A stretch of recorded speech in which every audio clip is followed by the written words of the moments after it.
meeting to order. Ron, would you do the Sure. roll, please? Rich Gussenberg, Here. Sean Kimball, Sarah Stevens Morling, Here. Jeff Solon, Yep. Greg Rosenblatt, Here. Chris Daddy, Here. Megan Rockwell, Here. Dennis Ryu, Here. Chuck Nepp. Here. Thank you. Okay, we have a pledge of allegiance. Pledge allegiance to the flag of the United States of America and to the republic for which it stands, one nation, under God, indivisible, with liberty and justice for all.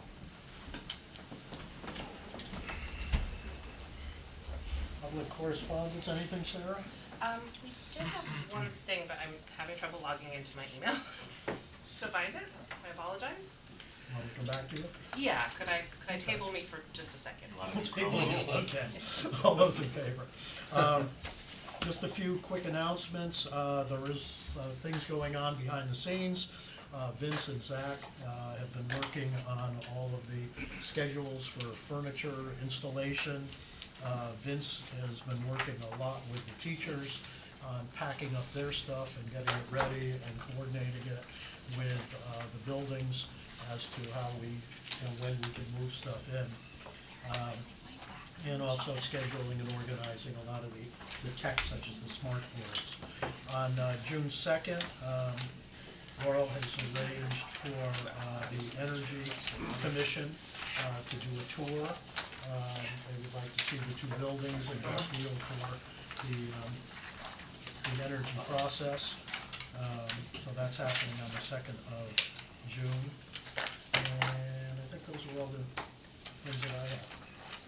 Sarah, you ready now? Yeah, and I realized, so we did receive an email from a parent of a student at Chapman School who is a representative of the building committee, and they were just asking questions about what the plans were for the opening, if the representatives would be included, or if there's any ribbon cutting scheduled. And did you respond to that? So I replied and CC'd you, Rich, to I don't say. remember saying that. Sorry, it was me. Oh, okay. I'll resend it. I will resend it because I thought, it was probably a conversation that would have to be in concert with the public schools and everything, so bring it here today. Yeah, I mean, I have had a couple of people who just stopped me to say, is there going to be an open house before school and that sort of, and I always say to them, you should contact the superintendent. Yeah, that's fine. Yeah, that's what I assumed. We haven't put out any, broad correspondence on that. I think it's gonna be contingent on some of the conversation tonight and Right. when we get, our COs and whatnot. Yeah, and in terms of any kind of ribbon cutting or anything like that, that's not been planned yet, down the line somewhere, when everything is all clear. All right, approval of meeting minutes, April 23rd, 2026, do we have a motion? So moved. So moved, do we have a second? Second. Second, any discussion? Seeing none, all those in favor? And it's unanimous. Minutes of May 7th, 2026. So moved. So moved. Second? Second. Greg, discussion? Seeing none, all those in favor? And unanimous again. Now you can vote. Oh, you did. I One abstained. abstain? Right. One abstention. You'll notice I moved the budget review, which is normally down under owner's rep. I moved that to the top where it'll stay now for each of the meetings. I've asked Rich and our representatives at Arcadis to take a look each month as we're beginning to close out some accounts and move money around. So before we get into any discussions on change orders or purchases, we'll have the best idea of what we have in terms of our finances. So, Yeah. Rich, let me turn it over to you. Okay, so the two-page document that I passed around is the budget that we normally discuss on a monthly basis. And if you look at column F, you'll see that we do have a lot of encumbered current budgets that are at 100%. That was intentional. A lot of the line items like architecture fees, we got that to match the value of the contracts to date. So we're at 100% there. If we have to go for additional services, we would have to move that up from the owner's contingency. So we've done that for things like the architect and owner's rep and FF&E and technology, and I think construction management also.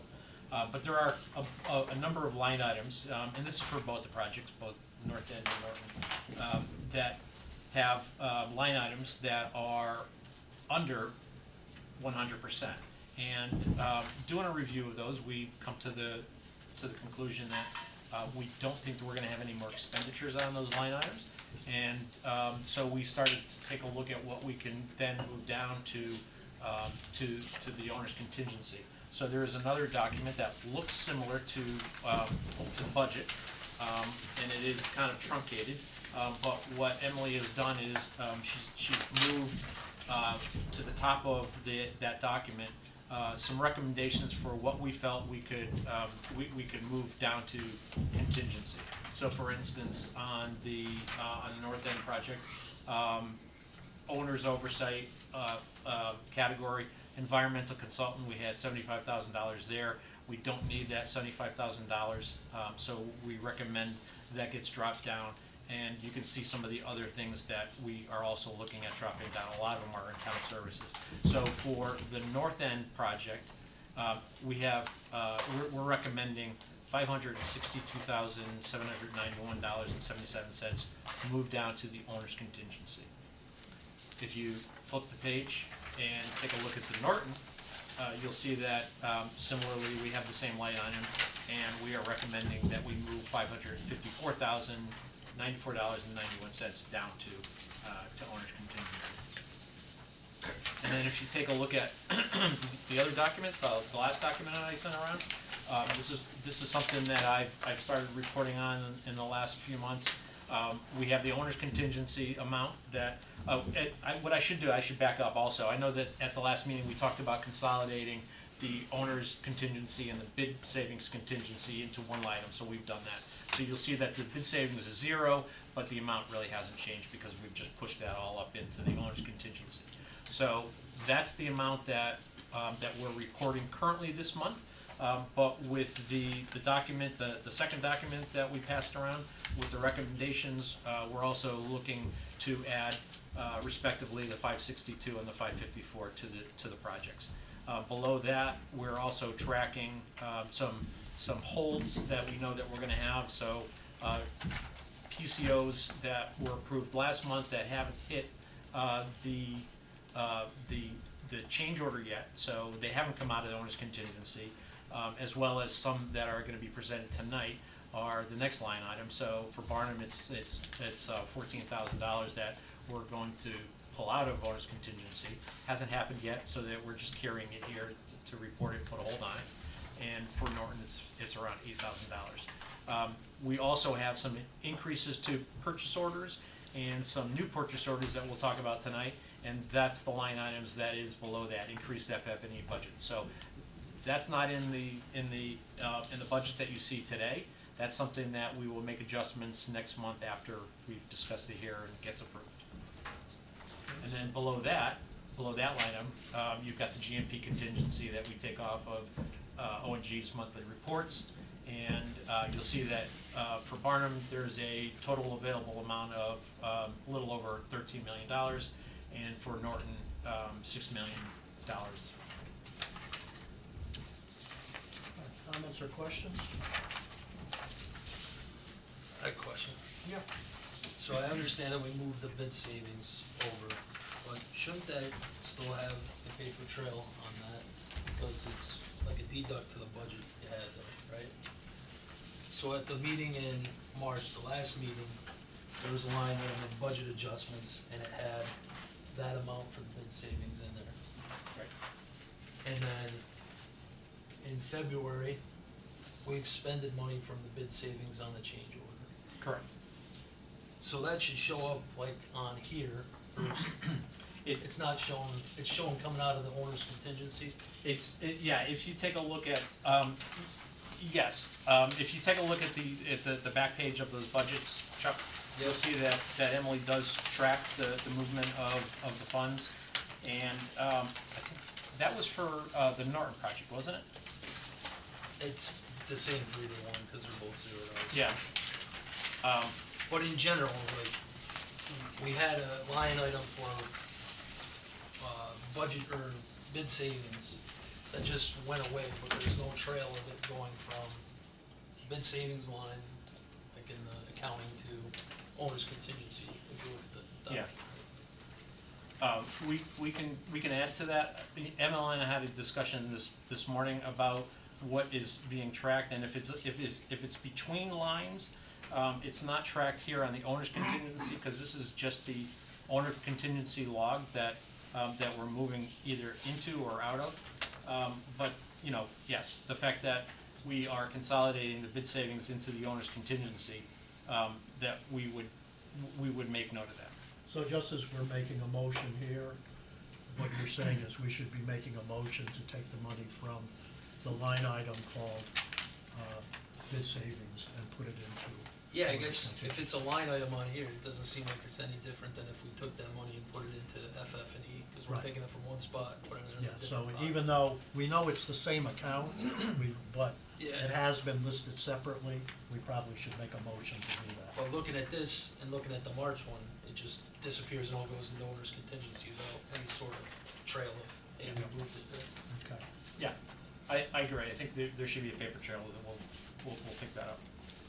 All right, so you're looking for two motions, the first one for the north end.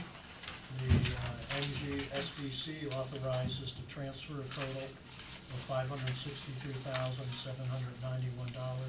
$562,791.77 from the above encumbered balances to the owner contingency. Do we have such a motion? So, So moved. One second? Second. Second? Any other discussion on that? Can we amend that to To- address Chuck's comment? Yeah, we won't have a dollar figure though, unless you go back to last month's, but you We could just could say, just and, kind of generalize it. yes, and move all money from the owner's contingent, or from the bid bid savings. savings into owner's contingency. Does that work for you? yeah, that's, Okay, and then you've got the paper trail you're okay. I had one more You- question. Are you accepting of that amendment? I'll second my second. Okay, yes, The 58,767 for bond costs, what does that cover? Is that just like 1 month of the bond, or is that from the end of the project, or? Which line are you looking at? We're leaving behind a balance, we're moving 139,000, but we're leaving behind a balance of Oh, 58, that's an actual number? are you looking at other town costs, or are you looking at? North end, other Notes. town costs. other town costs, bond council? Emily notes. Emily noted that we're leaving the 58,000 to move to the bond cost line item because that's the projected, bond costs through the end of the project. That's what I'm asking, so it's not an actual thing, it's like a No, projection? we just project. Yeah, it's based off of, Emily probably based it on the largest maximum value that it would be through the end of the project. Because you're just keeping money in an account Correct. with the assumption that we may need it. It's the It won't be more than that, is what we're saying? correct, the burn, she calculates the Just burn didn't wanna rate have to not move be money more. back in there, correct? And it's possible we could end up in a situation, if something environmental came up, we might end up having to move money back. But this is our best projection at this time, and as we go each month, we will do that. So we have a motion and a second. Any other discussion? Seeing none, all those in favor? Okay, and we now need a motion for the NSDOT authorizes to transfer a total of $554,094.61 from the above unencumbered balances to the owner's contingency for Norton School and combine And the combining the bid savings. bid savings To the into the owner's owner's contingency. The So cent, moved, go ahead. second? Second. The sense is 91, I confirmed with Emily, it's 91 under the Excel column, but in where she wrote 61, so It's the what? sense is 91. Didn't see that. Yeah, in the column. Oh, it I says know. 61 here, Yeah, yeah, okay. yeah, I just confirmed with Emily though, it's Okay. 91. 91, any other discussion? Seeing none, all those in favor? And it is unanimous. All right, Rich, thank you very much.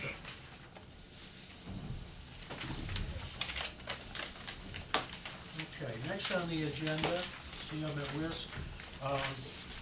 And I specifically asked Chris if he would be here for this meeting today, because he's one of the people that's been monitoring the schedule and closely watching. In our meetings that we held last Wednesday, there was discussion at the Barnum site over the fact that the schedule there seems to have slipped. And we want to make sure that we get that building done and done on time and get the kiddos in there. On the other hand, Chris reported that it looked like the Norton project was on schedule. Chris and I spoke separately with Ryan, and Ryan said we would get together with his staff, take a look at a recovery plan to make sure that the program is moving along at the proper pace. And so I'm gonna turn it on, unless Chris, you have something to say first, otherwise I'll turn it over to Ryan and. I'm good for now. Okay, you're good for now. Ryan? So I'm gonna have Dave present the north end schedule and discuss that, and then I will weigh in when appropriate. So Dave? Absolutely. So if you're gonna try. So yes, when you look at the milestone dates at the top, we are. Let me jump in real quick, sorry. So earlier today, Rich Gussenberg reached out to me because our summary data sheet that was sent to you all had some incorrect information on completion dates. That went out, I believe, last week while we were still vetting out the schedule. I found some errors in the schedule, some broken ties, some missed ties, that resulted in some incorrect information. I think Rich specifically pointed to Area B construction showing a July 21st completion, yet we had activities going through July 27th, being the bleachers, and then actually cleaning after that in the gymnasium. Yeah, there were a few items like that where the items on the new revised schedule didn't match the new revised completion dates. Yep, so through the last week and a half since our meeting last week, we've spent a lot of time working on this. This is what you see here, on the dates you see here, are reflective of our, our best understanding based on all our meetings that we had over the last week and a half with our subcontractors, of what our actual completion dates are right now, or what we're projecting them to be, and then we can talk a little bit about what we're trying to do to recover some of these dates and bring these back in. So buildings D, C, and A are looking to come in on schedule before the substantial completion date of July 16th. Building B has a completion date of July 30th, and most of that delay, or all of that, the delay exceeding that is related to the gymnasium, and then our desire not to install the floor, the gymnasium floor, until we can properly control the humidity in the building. We don't want to take the risk of ruining that floor by installing it too early. So we are working to try to better the date that we can start of that. Some of the challenges that we have that are causing that is obviously we've had a terrible time with our power. Our phase one contractor, the supplier of the equipment, we've been battling that for almost 2 years now, and so that is what has caused our delay. Excuse me one second. These numbers and the numbers that I received today aren't the same. I understand that. So I found, when you sent that email out, I had already corrected these, I had found them, but David sent that out before we had caught those couple of issues. So I followed through, and basically what it was is there was a couple of cleaning dates where the bleachers are tied to cleaning, and cleaning was tied to your substantial completion. If you look at your substantial completion date, that was shown as the 30th. And unfortunately, we missed tying those cleaning dates to the substantial completion of Area B, which ties to the construction completion of Area B. Therefore, it was showing an earlier date of completion than what it should have. So our substantial completion activity, which is ML 1100, if you look on that, of the whole school, took into account all of the dates that were there. There were just some intermediate individual area completion and substantial completion dates that had some bad ties. So the area B, which you had said in this revised schedule was July 31. Yes, it should have said the 30th. Is now July 30th. Yeah, because all the activities in B are what's driving the ML 1100 substantial completion new North End Elementary School line item. So on the summary data, it was July 8th. Well, that was summary data was based off of the April schedule, not the schedule that you saw today or anything that we've done since then in updating the schedule.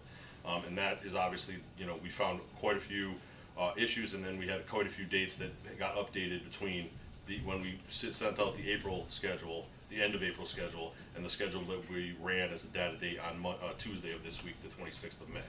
I won't interrupt anymore. Go No ahead. problem, no valid questions. So the good news to report on the power is Eversource is setting the transformer on Monday and is energizing the building on Tuesday, weather dependent. Obviously, if we get rain, that could put a damper on things. So we do have some rain in the forecast, so it could push it out a day, but if it's rain on Monday, they will still set the transformer because there is no power going on in there. It's just setting the actual equipment. And then if it's dry on Tuesday, they will be out to energize the building. So with that, I'll turn it over to Dave to start discussing some of the areas. And I'm just gonna do the interior of the building. I'm not opening up like the site. If you wanna talk about site, we are still meeting with the site contractor to fine tune that, but he is well on schedule and I don't see any issues with the site meeting his substantial completion date, you know, of having everything done for that. We have paving scheduled in the very near future, I think next week. So yeah, we'll see a lot of that. So focusing on interior of the building because that is the area where we had the most issues and we need to address. Alright, I think I have to look on here, it's too far from me. That's fine. So, D, second floor, Is it possible to expand that so that we can just see the written part? We don't need to see on the right-hand side where the columns are.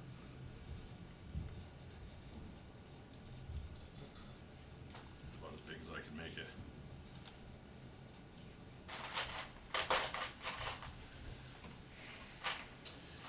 okay, I can read that pretty well. So D corridor, what you're gonna find is from floor to floor, building to building, there's a lot of general items that repeat over and over.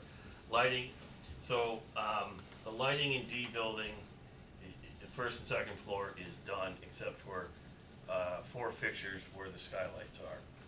We had to get the Tectum panels up and get the lights up in there. Above ceiling inspection has taken place for D building, both for first and second floor, building official is signed off. We are doing a 200-pound pressure test on the sprinkler system, and then we're gonna start padding out the ceiling. Finished flooring in the corridors is actually almost done. They started that. It should be, I think it's gonna be done Saturday. If not, it'll be finished up Sunday. They're already starting in C. Wall base, that's going in as the floor goes in.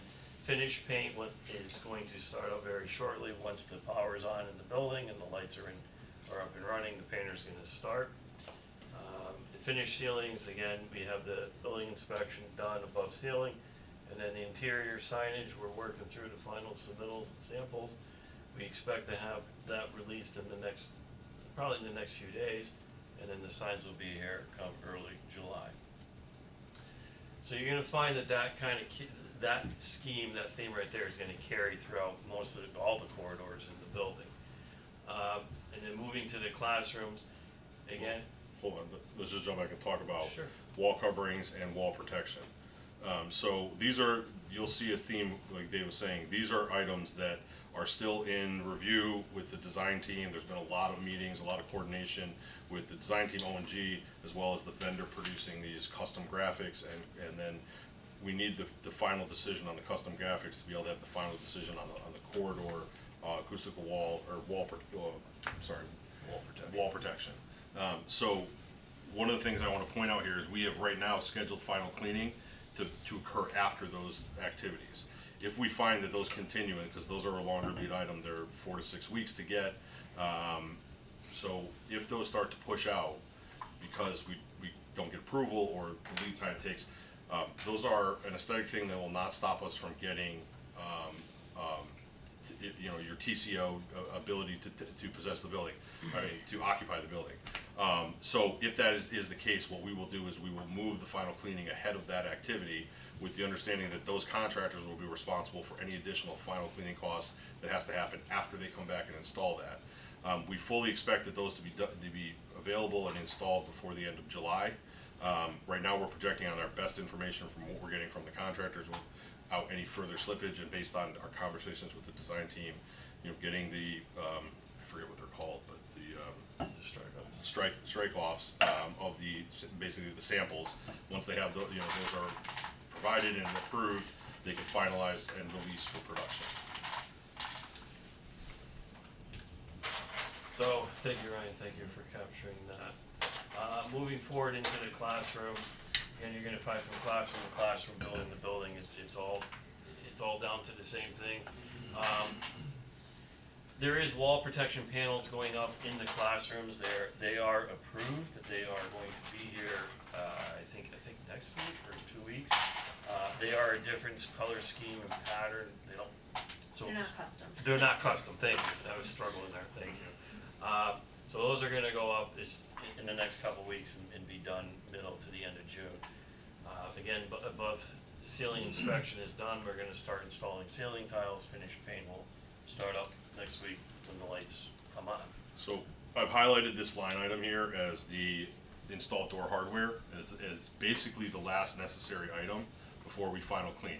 As you can see here, signage based on release dates and whatnot is scheduled to arrive right at the beginning of July. This is another area where when we have our discussions with Vin and with Jeff about moving in, we feel that we can final clean these rooms in about a day or two for the whole floor of D and be able to turn over this by like the 21st, 22nd of June to have area D of June, area D classrooms available for them to bring in their furniture, bring the FF&E in, to bring in boxes, whatever that is.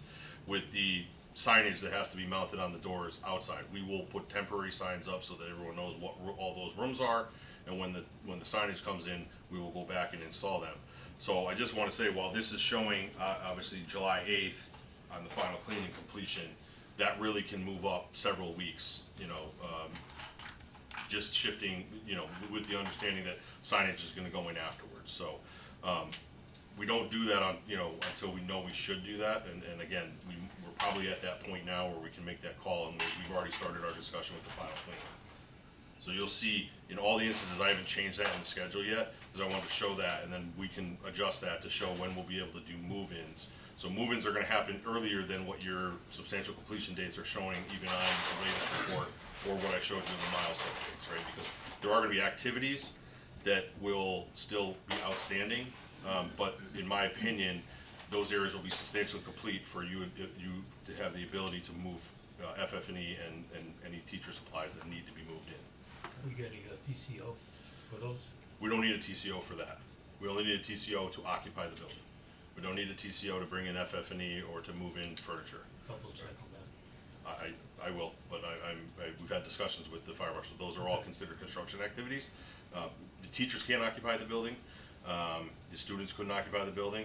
FF&E vendors and the movers can come in with PPE and still consider it a construction activity. We had these conversations early on with the HGs. Boxes also? That's a good point. Depends on where we're at with fire alarm or fire suppression, but we should be at a point where that's. Yeah, we'll follow up with the fire marshal on that and make sure to confirm that. That's not staff, teachers bringing that in, that's the moving company bringing that in. No, I realize that. Yeah, we'll Still get- flammable contents. Yeah. You're right. Good point. Because you don't know what the paid teachers are bringing in. Yeah, we did have these conversations early on with the AHJ, but it's always good to circle back. Chris actually brought that up earlier today. So. If you can just go back, I just want to talk about the doors and the hardware. So, back to the classroom, second floor, you see the two hang doors and install door and hardware. So as a way to kind of streamline, the contractor has all the doors, you have all the hardware, they're pre-installing as much items as they can, the kick plates, closures, hinges, lock sets.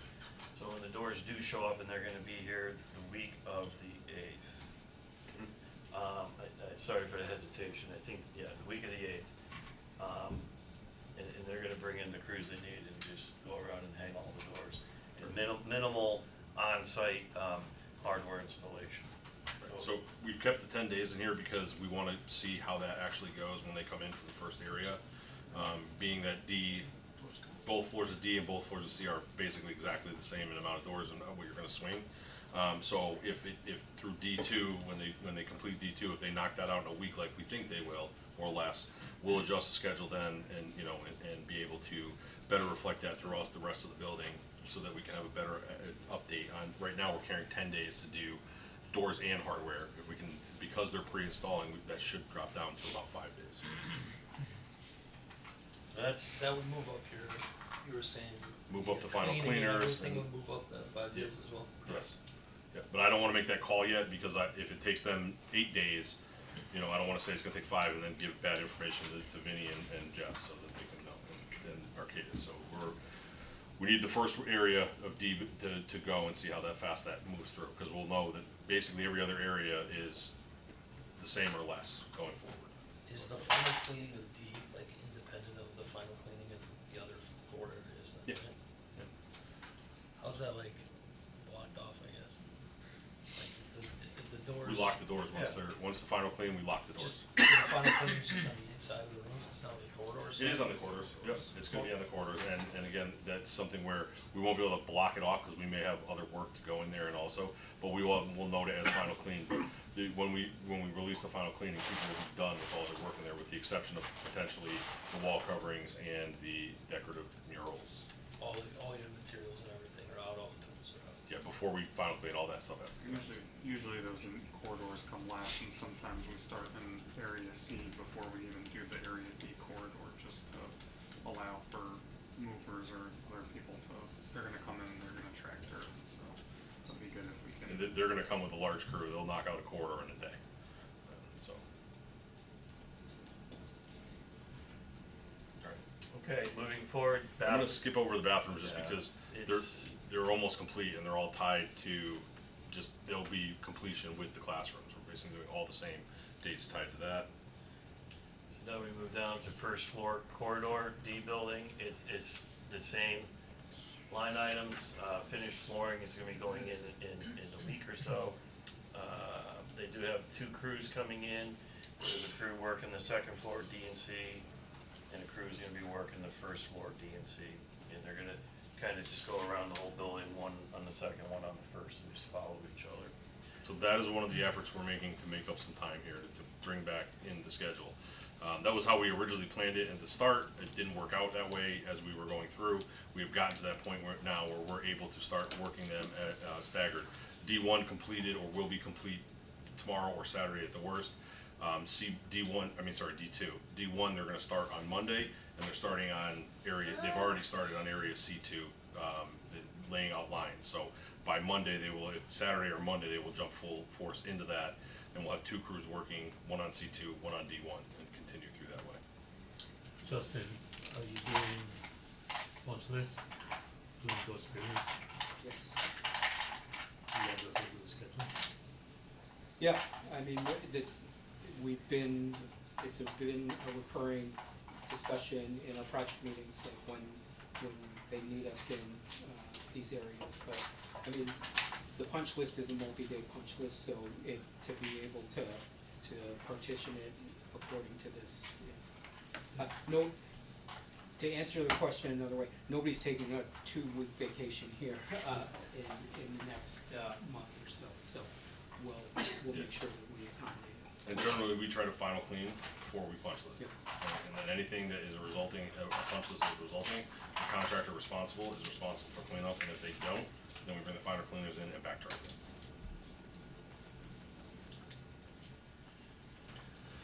So looking at D1, go ahead, Dave. No, continue. Right now, again, as I was showing, D1 corridors, the 13th and 14th, but that is based off of the mural items here that are pushing out. Again, we're likely to pull that final cleaning in, depending on when these are coming. We feel that these, while important parts of the building, obviously, our goal is to get this building ready and TCO ready, and we are full confidence that 100% of the building, substantial complete, ready for the students is going to happen. But some of these decorative items may extend past our substantial completion date. and we're waiting. We don't have confirmed information yet. This is our best information based off of if everything works out. Once we get some more information, we'll update the schedule on those and start to make adjustments to make sure we can get TCO. So, and again, same thing in the classrooms. You see final cleaning is the 6th to the 10th. Some of that is related to the signage coming in. If we go back and look at when the doors and hardware will swing, June 10th and through the 23rd of June. So we're likely to be able to turn over both D and first and second floor D by mid to third week of June. This is still based on like a 5-day work week. No, we're working 6 days. This schedule is based on a 5-day, but we are working 6 days. We haven't gone through and updated all of those activities to 6 days yet, but the lighting has been working 6 days for a month or more now. Flooring guy is going to be working 6 days. All the major electrical's been working 6 days. HVAC, all of the major contractors have been working 6 days to get us caught up and do what we can to capture more time. And we'll continue through the remainder until we're done with this project. And if necessary, if we have to go to 7 days, we've done that before too. So hopefully not. I'm confident with the 6 days a week we can meet those dates. So jumping to C, we see it's very similar. Again, wall coverings is pushing out quite a bit. If we look at where we're at with finished ceilings and final signage, that's, in the June, we're looking to drop ceilings in June, and then final signage, we're thinking in the corridors we're going to be done by, signage is early July, but again, we're going to be done in the C2 corridors by, in a couple of weeks and be ready to have that turned over. If we look at the classroom part of it, right, same thing here, June 23rd is our end date with hardware, but we have a big gap until we have about, another whole week or more till we get signage and then final cleaning after that. We'll flip-flop those and get that so that we can turn classrooms over sooner. Just a question on the sequence there. Mm-hmm. You had the final inspection for the overhead in C today? No. No, it's tomorrow, the 29th. Tomorrow. Then, like, once that's done, you can just do the finished ceiling, right? Yep. So why is the finished ceiling like middle of next week? Like, what's the? Well, because lighting has to be on, and we have to pull the temp lights out, and we don't have power till June 2nd or 3rd. So there's work to do before. There is work to do before we drop the ceilings, yep. So, again, Colorona has been coming out to do their above ceiling inspections, and so we've been working with Tecton and Colorona to make sure that while we get the town sign off, we also wanna make sure we have their sign off as well, and addressing any previous outstanding issues, items from the logs that are above ceiling. So you just don't have like a scheduled activity for like remove No. templating and everything? No, cause once we get power, as they put lights in the room, they're gonna take out the temporary lights, yeah, so they'll finish the floor, and they'll go around and take out those temp lights in a couple hours.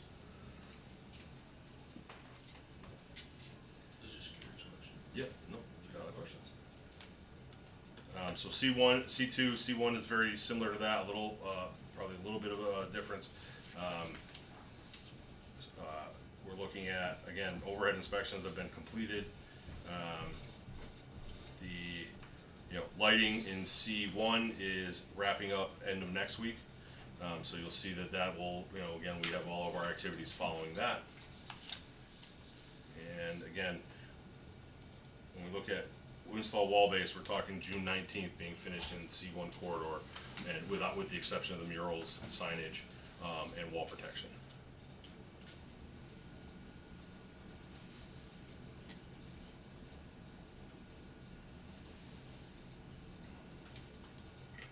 Again, so a little bit more delay on C1 because on the classrooms, I'm not exactly sure. I think it's just the way we need to give time. We can't load everybody into every area at once, right?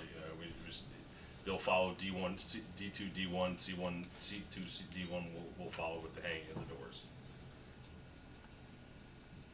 So again, we feel, by July 1st, we should have that completely ready to go, especially if we can pull in some of that time and do the final cleaning then.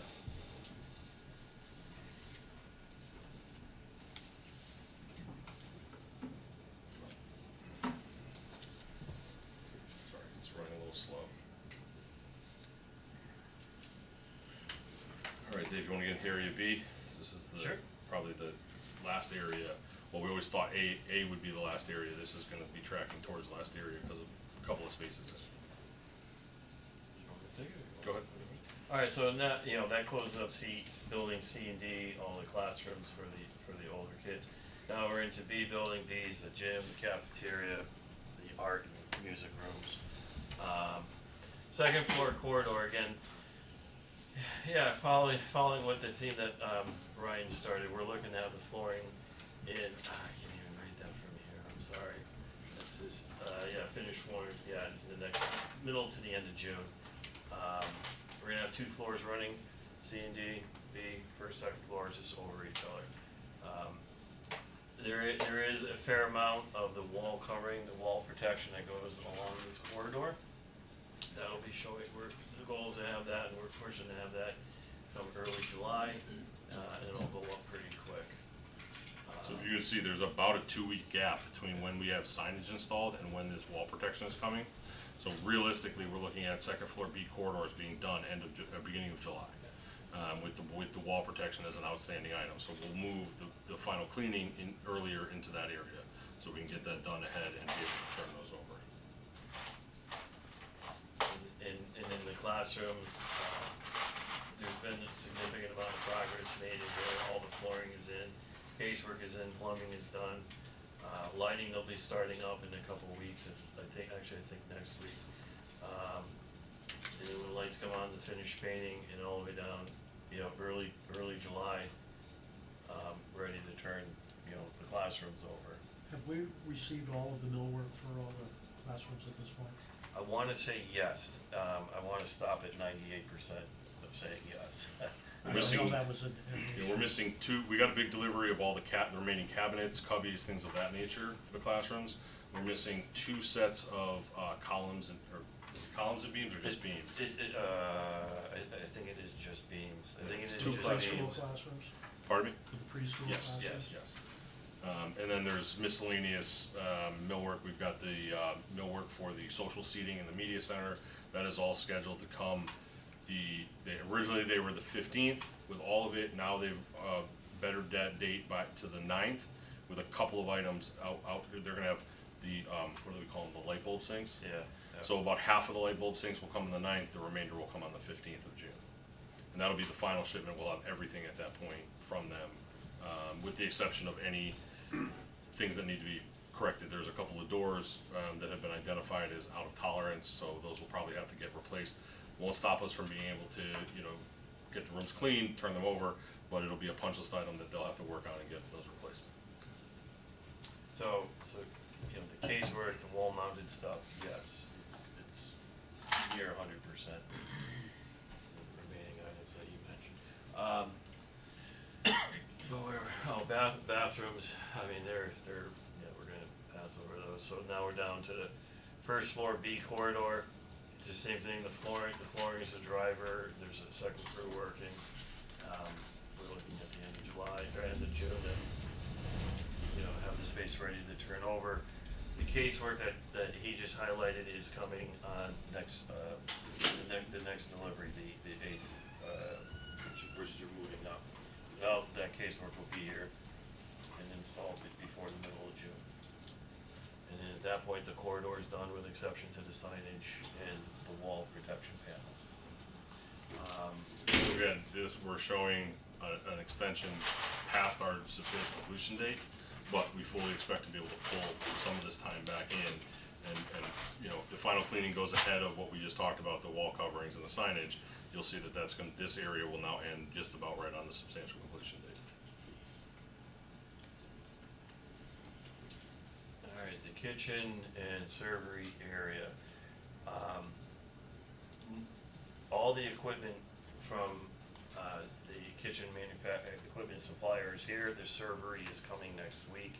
The tie-in, the mechanical terminations, the plumbing and electrical, for all the equipment is, I want to say is done, but it might be wrapped up come early part of the next week.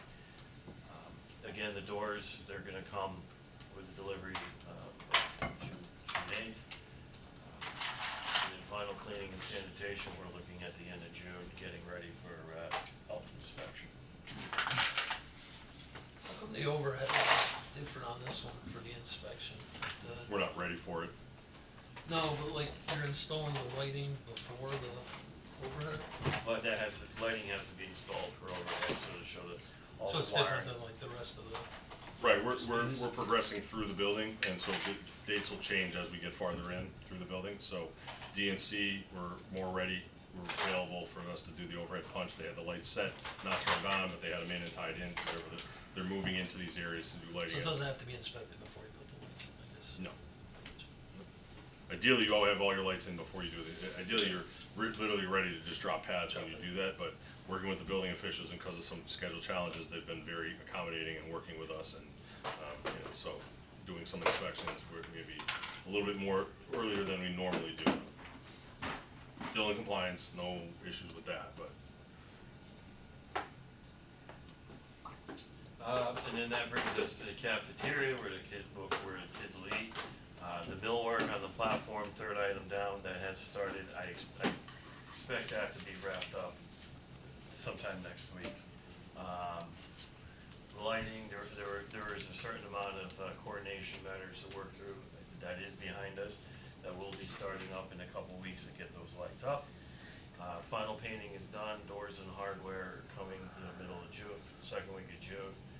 I think the Tectum panel, the acoustical wall panels, I want to say they are done now. I have to do an inspection, but there might be a panel here or there that's not up. But so really, we're getting down to to the point of installing the flooring and then wrapping up the kitchen cafeteria. And again, you'll see there's quite a bit of float between when we finish like the activities in there and when final cleaning, and it's due to interior signage.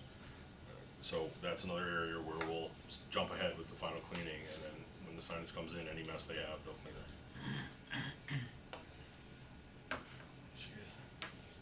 Classroom, I'm sorry, go ahead. Alright, so classroom, nurses suite, first floor B, casework, cabinetries installed, doors and hardware coming in a couple of weeks, final painting will start up when the power comes on. We're looking to have that area availability for, again, end of June. So, and you can see here where we know that there's only one small area in this that is getting the de-escalation room is getting a small mural in it. So that's why that is, final cleaning has jumped ahead of that. Now the gymnasium, this is an area where we definitely have some 2 weeks with it. So I did a real thorough dive with this with Dave. We looked at it. You see install flooring started. That is the prep work of the concrete slab. They actually were out today doing a laser survey of it to confirm that it is inside the tolerances required for the entire floor. I have a July 2nd completion date here. That is dependent on getting power and getting units started up. By what we have right now is scheduled by is train. The earliest they can come out supposedly is June 15th to start up all our units. HP1 and HP2 are what provides all of your cooling and air for gym and cafeteria, kitchen area. So we have asked, we have yelled, we have threatened, we have done everything to try to get them to come in earlier. We're hoping that they're trying to get them here for the 8th. If we can get them here for the 8th and get those running, we will start the gym floor earlier, and we will pick up potentially a week to 2 weeks in the schedule, which could potentially bring us back right to substantial completion. But I can't commit to that right now because they won't commit to a date before the 15th to us. We're working it from our side. Ferguson's working it from their side. It's unfortunately Train is like Square D, our electrical supplier, don't care. They run on their schedule, so we're doing everything we can to resolve that.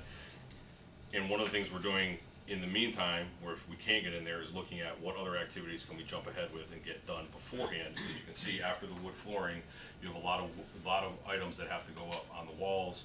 Obviously, the bleachers have to go in, wall pads go in, acoustical wall panels. But some of that stuff can go in ahead of bleachers, can go in ahead of wall panels, can go ahead of the flooring.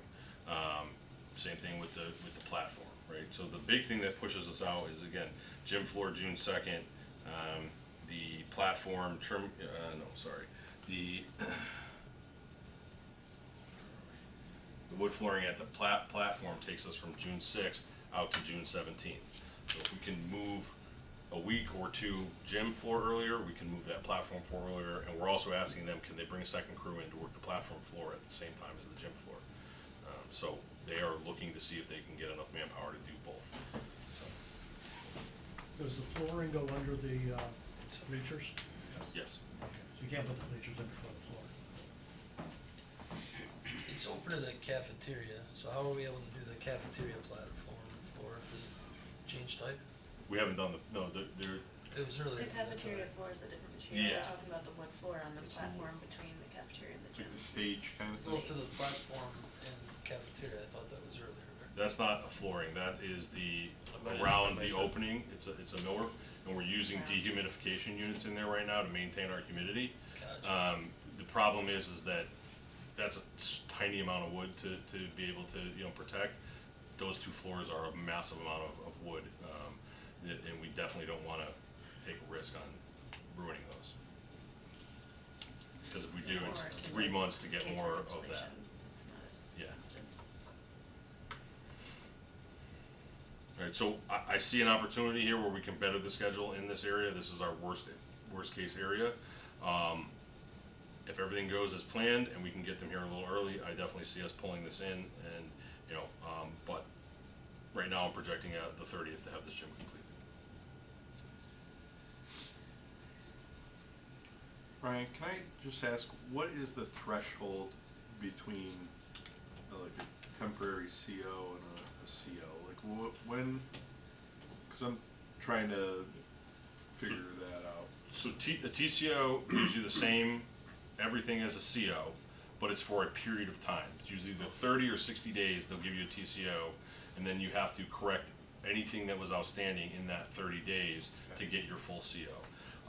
I've had projects where the official was not willing to give the CO until every last scrap of punch list and everything was done, and the TCO continued for 9 months. Right. He just renewed it every month for 9 months, but they occupied the building. We do TCOs when we do like remodels of existing schools that are occupied, and you'll get a TCO for the section that you're turning over. The rest of the school always is under full certificate of occupancy.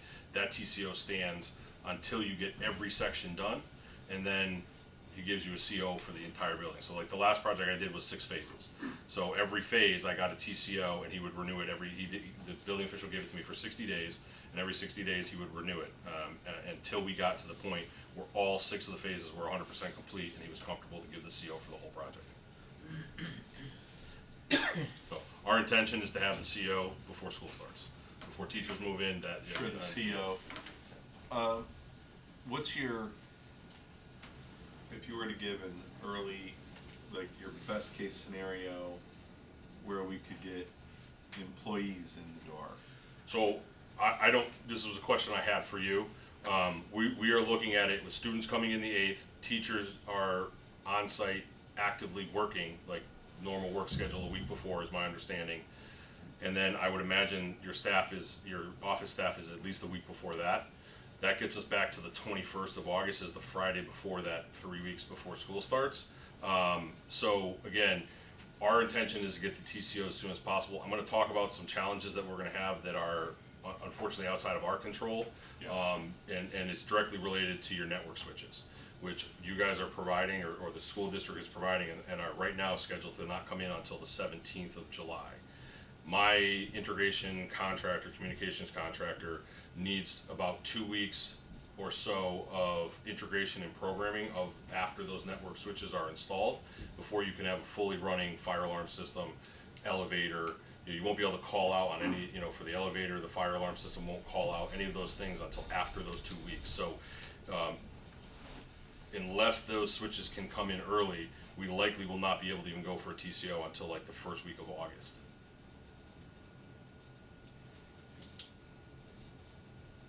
Right, and heaven forbid something was to happen, the gym was to extend into August, let's say whatever happened, it pushes us to mid-August. We could get a TCO from the building official for the rest of the building, and that would just be, he would note on the TCO, this excludes the gymnasium, or any area that was not, approved to be occupied. So the network switch is slated July 15th? 17th is the 17th. information we have, I believe, from, is it Axon or? Apex. Apex, Yeah. Apex, sorry. So they were working on bettering that date. Yeah. We are working to be ready as soon as the end of June to be able to receive those switches and start. So my vendor needs 3 weeks before the switches come to get everything ready, and they're looking to get that started after next week. Then, so we're looking to be ready by end of June, so that if they can pull those switches in any amount of time, if they come early or whatever, we can jump right on it and try to get it, get that completed earlier. Yeah. Right. So again, moving into area A. Now this is the K through 6A, not pre-K.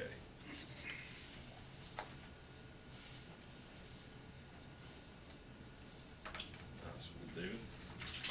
Yeah. So what we did here, with the A second floor corridor, it's really an extension of B second floor. They're gonna start this north end of B, work their way south, and just finish off A. They only got about 30 feet, 40 feet of A corridor. So the flooring will get us there, mid-June sometime. There isn't any Acrovin panels or anything in this section of the building, which is nice. All the finishes is just painted CMU or drywall flooring. We're gonna have the above ceiling inspection in a couple weeks. All of A, and just keep pushing forward and moving in that direction. Moving into the media center. The biggest challenge there again was the lighting. It's the style of wood deck tapered ceiling that's in there. It's how to hang it, how to make it look nice and have that, that look. That's behind us, it's done. Lighting should be going up, be done, I'm gonna say middle of June for that. But this is another area that is going to be one of the later areas we're gonna be able to turn over. Yeah, exactly right. And with that, we built the schedule out to when it would best suit getting classrooms, corridors, bathrooms turned over, and then finish up with the media center. So we are looking at middle of July. It could very well improve, but there's things at play. As you can see here, there is some float in here, so there are some days where we are looking to try to better these dates for the media center and get them as early as possible. But right now, we're not comfortable predicting before the 15th of July for that. And we understand that there is, a lot of books coming potentially over here. There's other stuff that's coming to the North End School, that Barnum School that are there. We're working to, determine where can we store those. We think we're, by getting the corridors done and whatnot early, we might be able to store some against the wall in the corridors right outside of the media center. We're also looking at potentially doing the flooring in the media center early, so that we can find use spaces that are in the media center to store some of the. I haven't talked at length with Vin about that, but unlike Norton, where we're knocking the building down and we have to get the library cleaned out, Chapman and Darcy aren't going anywhere, and therefore, those libraries can just sit until we're ready to make a move. That's kind of what we figured as well, and that's why we put this area as, not that we don't have a focus on it, but we felt there were other priorities getting, to get ahead and make sure we can get them done as early as possible and have this as a fallback area that we could complete.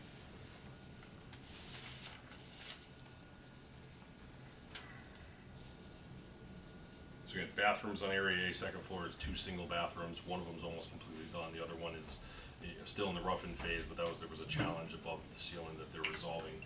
I think it was fire caulking that had to be resolved because that's right at the firewall. So getting that resolved, and they'll knock those bathrooms out in a week or so. And so, it shows out here till July 19th, but I think once we get everything resolved in there, they'll finish that pretty quickly. So.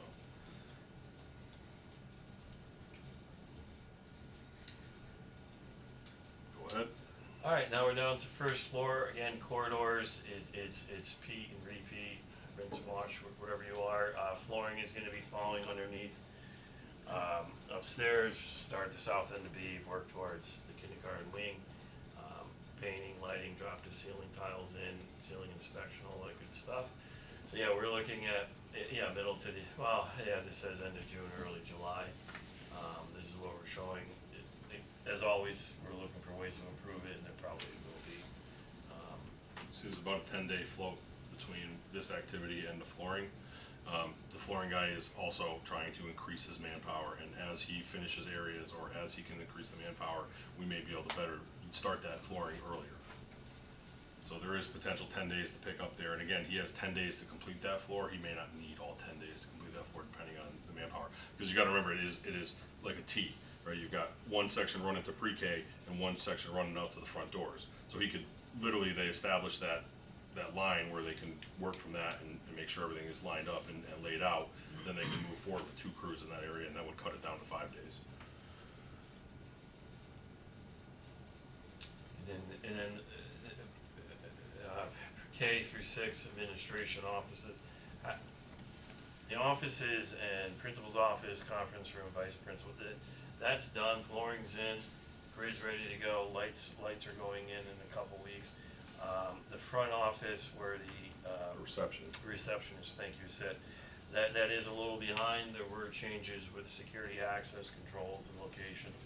The drywall's up, it's So that's why you see prime and paint and framing the ceilings. That's strictly just for that area. We didn't break it all out, but that it's really only that one area, one room basically that is that far behind. About that last week. Yeah, so that was the. Taking so long. Yeah, unfortunately, there were some challenges. There were some changes that we had to, incorporate, and again, the focus was some of that was electrical, and the focus has been on getting lights in and getting all of the power ready to be turned on for the second. Once we get through permanent power, they're gonna free up like 5 men, and they'll jump in there and knock that out pretty quickly, finish up everything they need to finish. It just took a lot longer to get through that, so they'll get lighting going in there and whatnot. So, Kate, I mean, again, it pushes out to, in this area of July. I don't think it's gonna take that long to finish that main office, but, again, we have to work our way through that and just see how it goes, but I think we'll be able to pull that in a little bit.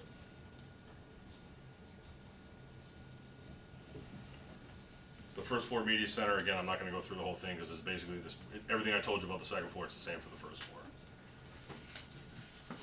And the same issue with the bathrooms on A, it's the single bathrooms that, again, they're substantially complete. We'll get them knocked out in a few days.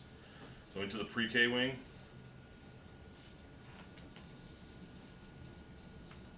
So again, by Sorry, July. What about the wood flooring on the social stair? Is that? That's coming on the something you 15th. documented? Yep, that's gonna be coming on the 15th of the delivery on the 15th of June. So we will have permanent power, and the units will be running, and we'll acclimate it then, so. So, with everything that we're seeing, corridors, basically being finished around the 6th of July, that week of the 6th being finished with the paint, interior signage, and then we'll final clean those corridors. Those classrooms have been a concern of mine for a long time. They have always run behind the rest of the classroom wings. Yeah, and that was always where we were working. Is the initial schedule plan was to work from D out through that area, with pre-K always being the final area. That's how we put the schedule together and put it out to bid. With that having said that, we are pushing more focus into that area, and I actually, if you walk through the classrooms and the offices, with the exception of the missing beams, they're mostly done. All the flooring's done. All we gotta do is finish the lighting and drop the ceiling pads in there. Get the above ceiling, drop the ceiling pads and pick up the floor protection. It's gonna change the look of that completely. If you go through there, they've got, again, we've got a couple pieces of millwork that is here that hasn't been installed yet, but they just arrived earlier this week on the 26th. The columns and I think the columns are here, but the beams are not. But in the main office, you've got the front desk, which is already in. You've got, I'm not sure if it's like a mail cabinet or a cubby cabinet in there. And in the back room, I'm not sure if that's the conference room or what that case works in. Yeah, that case was here, it just hasn't been installed yet. And then. So after this, I want to go through that picture slide.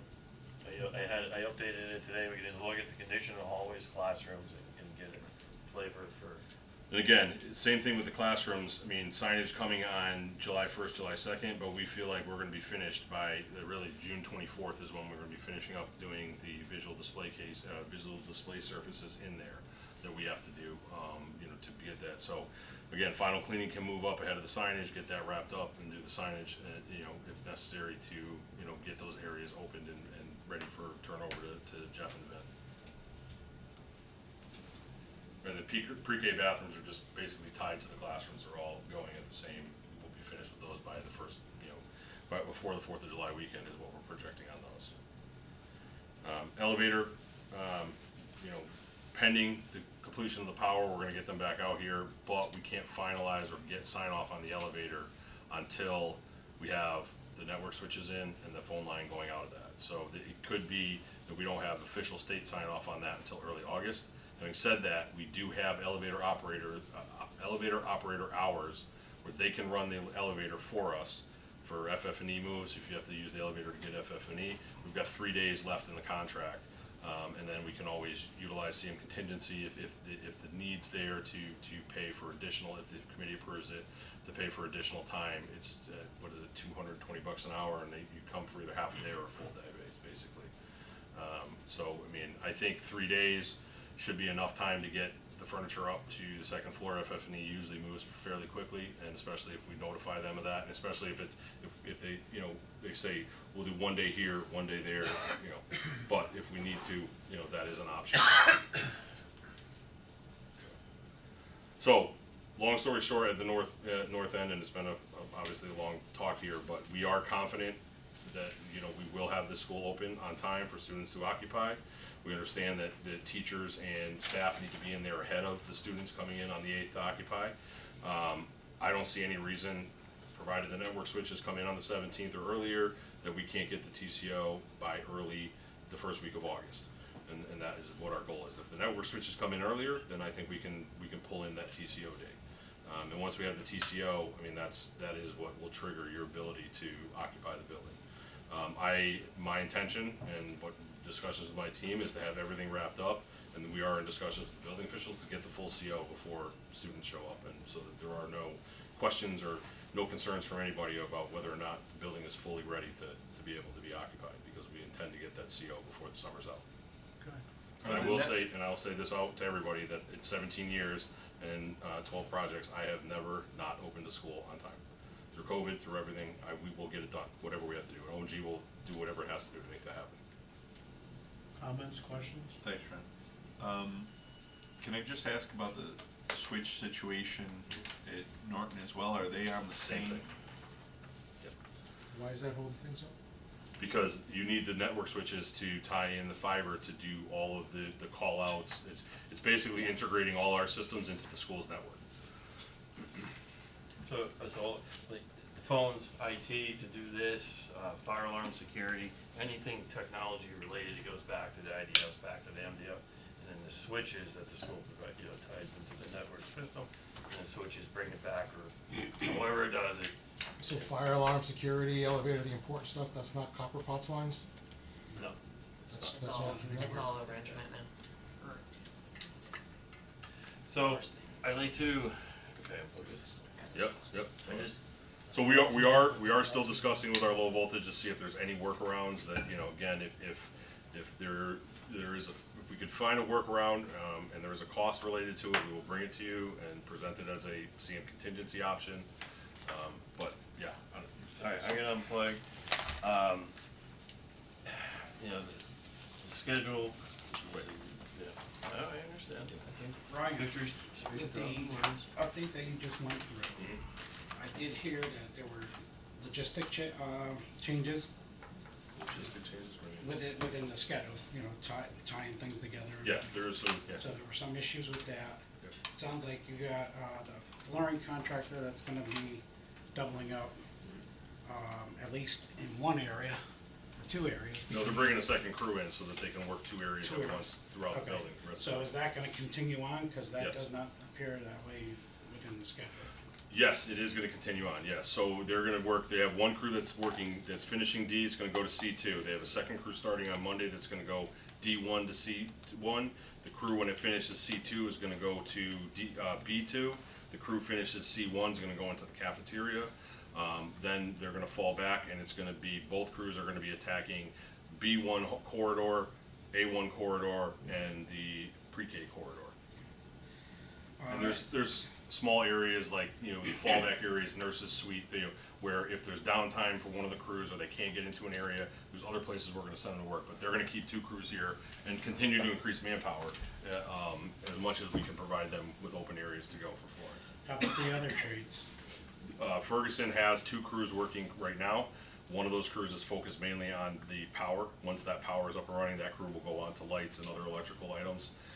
The painter is bringing in, well, he's gonna start with 1 crew, but as we open up spaces for him, he has said he's got crews becoming available from other schools that he's gonna bring over there to get going on the painting stuff. The ceiling guy, again, if necessary to get ahead, he'll bring in a 2nd crew, but I don't know that that's gonna be beneficial. You could throw 20 guys in an area, it doesn't necessarily mean you're moving faster or being more productive, right? So we have to have the spaces for him. So this schedule, again, I will be constantly, daily working on this schedule, updating it, getting more information from subs, and continue this. We will share this on a more regular basis so that we can show to the committee and yourselves that what we're doing to continue to improve this schedule. So Now, then my next question is about the contract. The contract has 2 dates, which meaning substantial completion, the 16th and December 14th for the overall complete. And here it sounds like by what we just went through, we're gonna be beyond that. yes, But there's been no change orders or anything like that that I'm aware of that have been approved to push the date out. So how? I'm not understanding what you mean by a change orders to push the.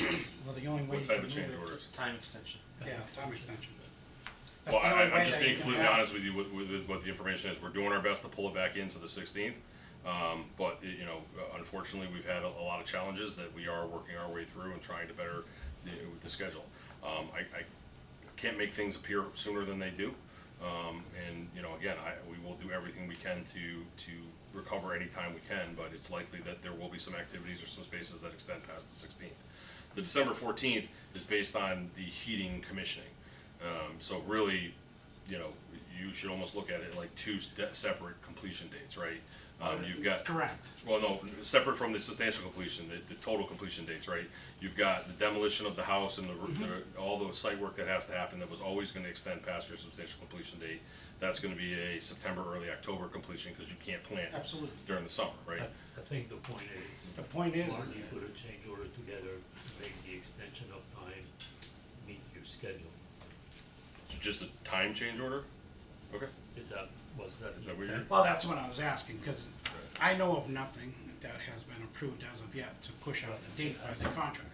Because if we keep going in the way we're looking at it, you're in violation of the contract. Okay.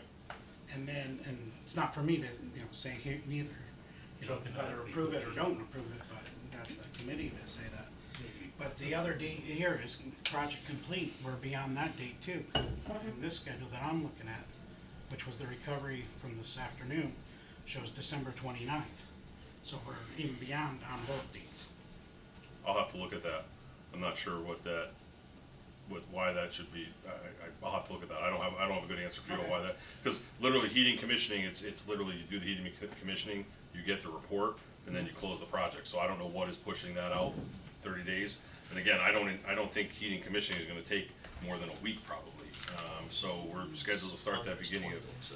Pardon me? It's in there as 20 days. 20 days for the commissioning. Yeah, I think that's for your commissioning, your reports and everything, to be put to bed.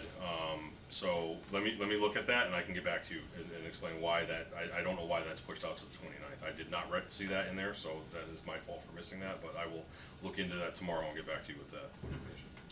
Ryan, I'm just curious, what changed? I mean, I hear Rich almost every meeting ask about schedule, budget, we're on time, we're on budget, and now we're having a meeting discussing recovery. I don't recall hearing that, and the other 300 times Rich has asked about schedule and we were on target, so. We were until Basically Ferguson told us that we'd have every light fixture here April 14th, and we didn't see any of them show up until the first week of May, which was already, April 14th was already a delay, which we did mention previously. I don't know if we mentioned it in this meeting or OAC meetings, but we had identified that. The electrical has been an ongoing challenge. We should have had power weeks ago, and unfortunately, we've had many challenges with our phase 1 contractor on both projects, worse on North than Norton. You know, and we've been tracking that, and you know, some of it is bad information from the subs. Some of it is Ferguson said they would get through every 1,000 light fixtures in 16 man days, that they would provide the manpower to do that. We were at 20 man days, and they've gotten through half of that, a little more than half of that. So it's we're being fed sometimes bad information, and we're now, you know, addressing that and you know, trying to work with them.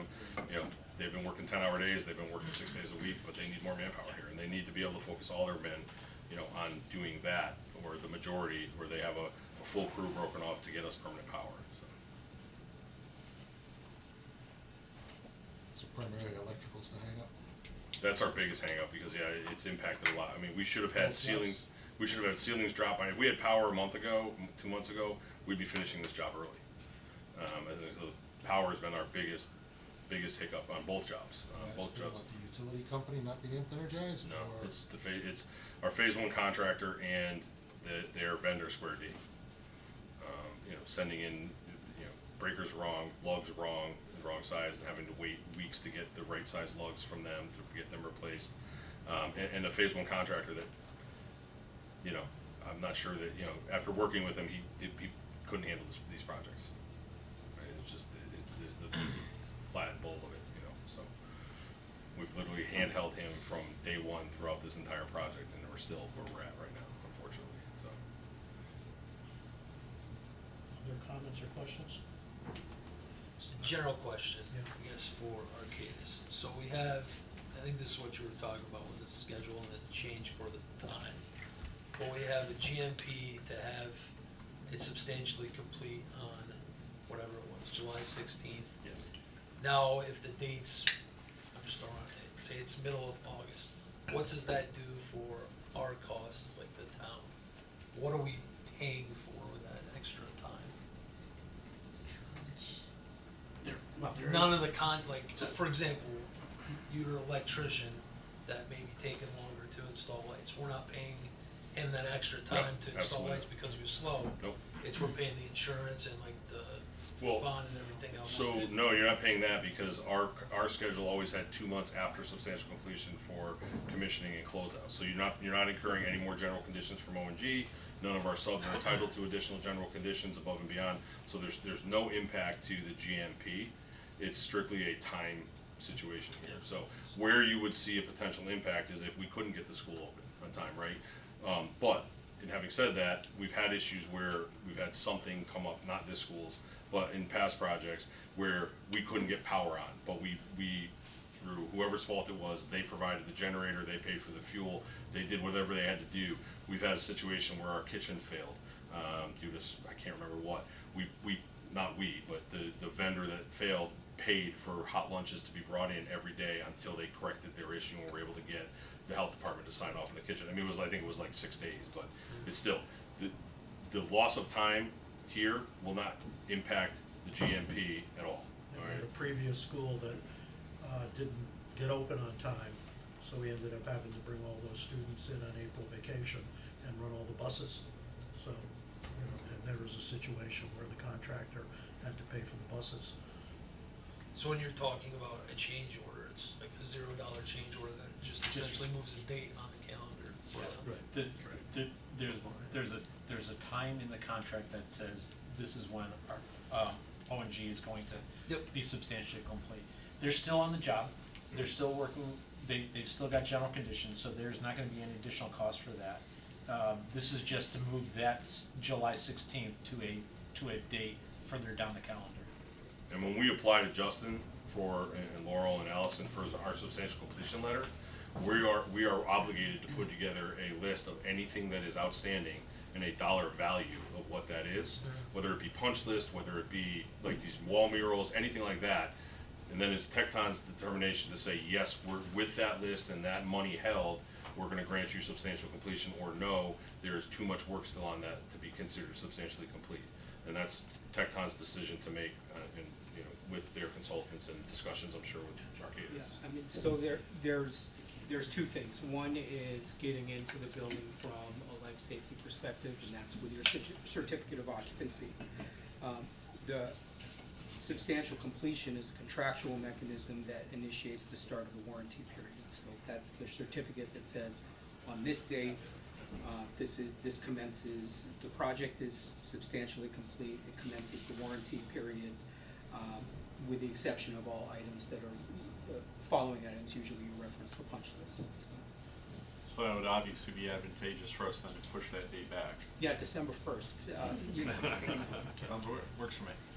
Yeah, but if you're late, that doesn't mean the warranty starts, you know, if we're supposed to be middle of July, but it's not till middle of, throw a date out there, say middle of September, our warranty shouldn't start on the date when it's not complete. So Right. what's the purpose of having a piece of paper that says you're not late anymore? Well, This is a new date. So the substantial completion date, right, with certain things like mechanicals, things of that nature, the language states that substantial completion or commissioning, whichever is later, okay? So one of the discussions I'm having with Tecton is, you know, we're gonna be substantially, say, we're substantially complete and we do the best we can and we get everything done and miraculously arrive on the 17th or 16th or 17th of July and we get everything done by then. We're still gonna be finishing cooling commissioning and we're not gonna start heating commissioning till November. I can guarantee you that we're gonna get pushback from the manufacturer. Well, first of all, the manufacturer is gonna set their warranty from the date they decide. It's the subcontractor's responsibility to cover any gap of that. So say they started it because they started when they shipped. If that's 6 months before actual substantial completion, the subcontractor has to pick up that additional 6 months of warranty on the back end and cover you for that 6 months or whatever. So there are other things that will be substantially complete, right? Such as, you know, site work or your drywall or anything that requires a 1 year workmanship warranty. If they're substantially complete, that'll be covered by a substantial completion letter, and then anything that is not covered by a substantial completion letter will be listed as part of that letter. That is not, their warranties don't start based on this substantial completion date, and those will get covered by a future final substantial completion letter. Date of final acceptance. Date of final acceptance. Okay. I'm gonna move us along if that's all right with everyone. Go ahead. Do you wanna see the Yeah, photos at this very point? quickly. Yeah, quickly, we're gonna go through, because we have a lot of items on the agenda. So a lot of site work has progressed. Kindergarten, playground areas all ready to go, sidewalks in, paving is done, soil. Full screen? What? Can you do the full screen?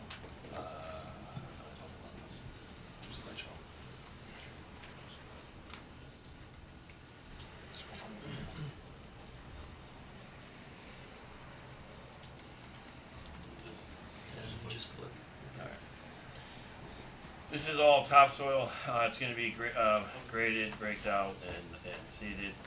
Different view from the backside of the building looking out, just so you can Can see you the just go change. back for 1 second? Yep. Because there was, that's the Yeah, pre-kindergarten. yeah, I got it. That's Clear picture. This is the squishy rubber. Thank you. this- Inside the There's a building, question. Handicap accessible. No, uh, fence around pre-kindergarten. so this is the main hallway, main stairs, these are the Viva railings, Viva railings being installed. They're from Italy. So that's looking into the school. This is a pre-K room. Flooring is in, again, waiting for the lights, above ceiling, drop this in, all the casework is in, it's going in as we speak, But, alright, this is the pre-K hallway, finished paint's going on, nice light blue, all the trim around the doorways is up. This is the media center, second floor looking down. What's changed is all the glass is in interior and they're putting in the Viva railings. You call them Viva, V-I-V-A railings.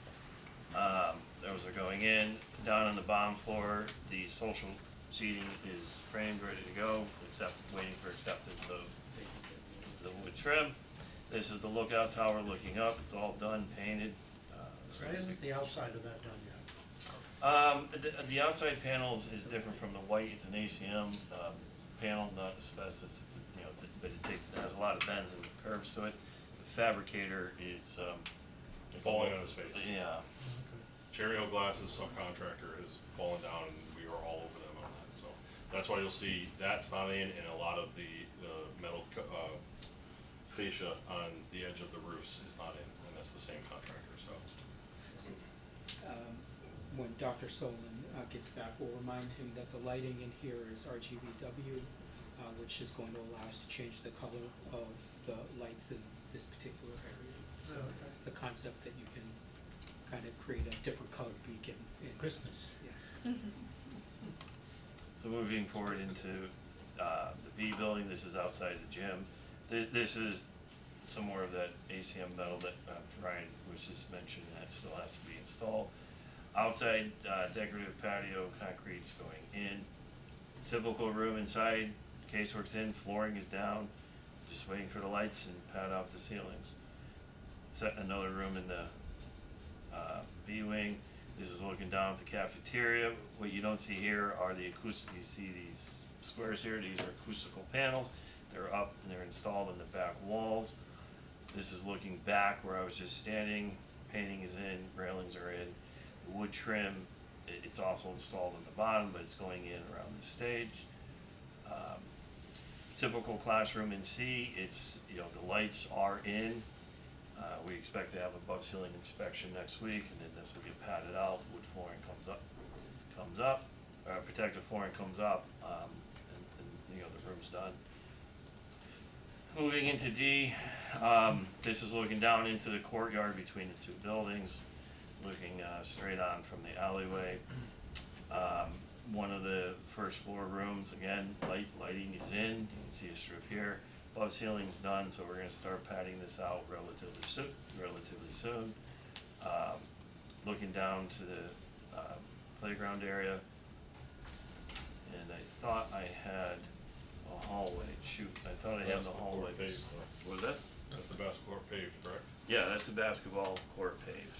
The striping will happen, obviously, in a few weeks when it cools down. I thought I had a shot of the corridor, but to show. Well, you did have the A corridor.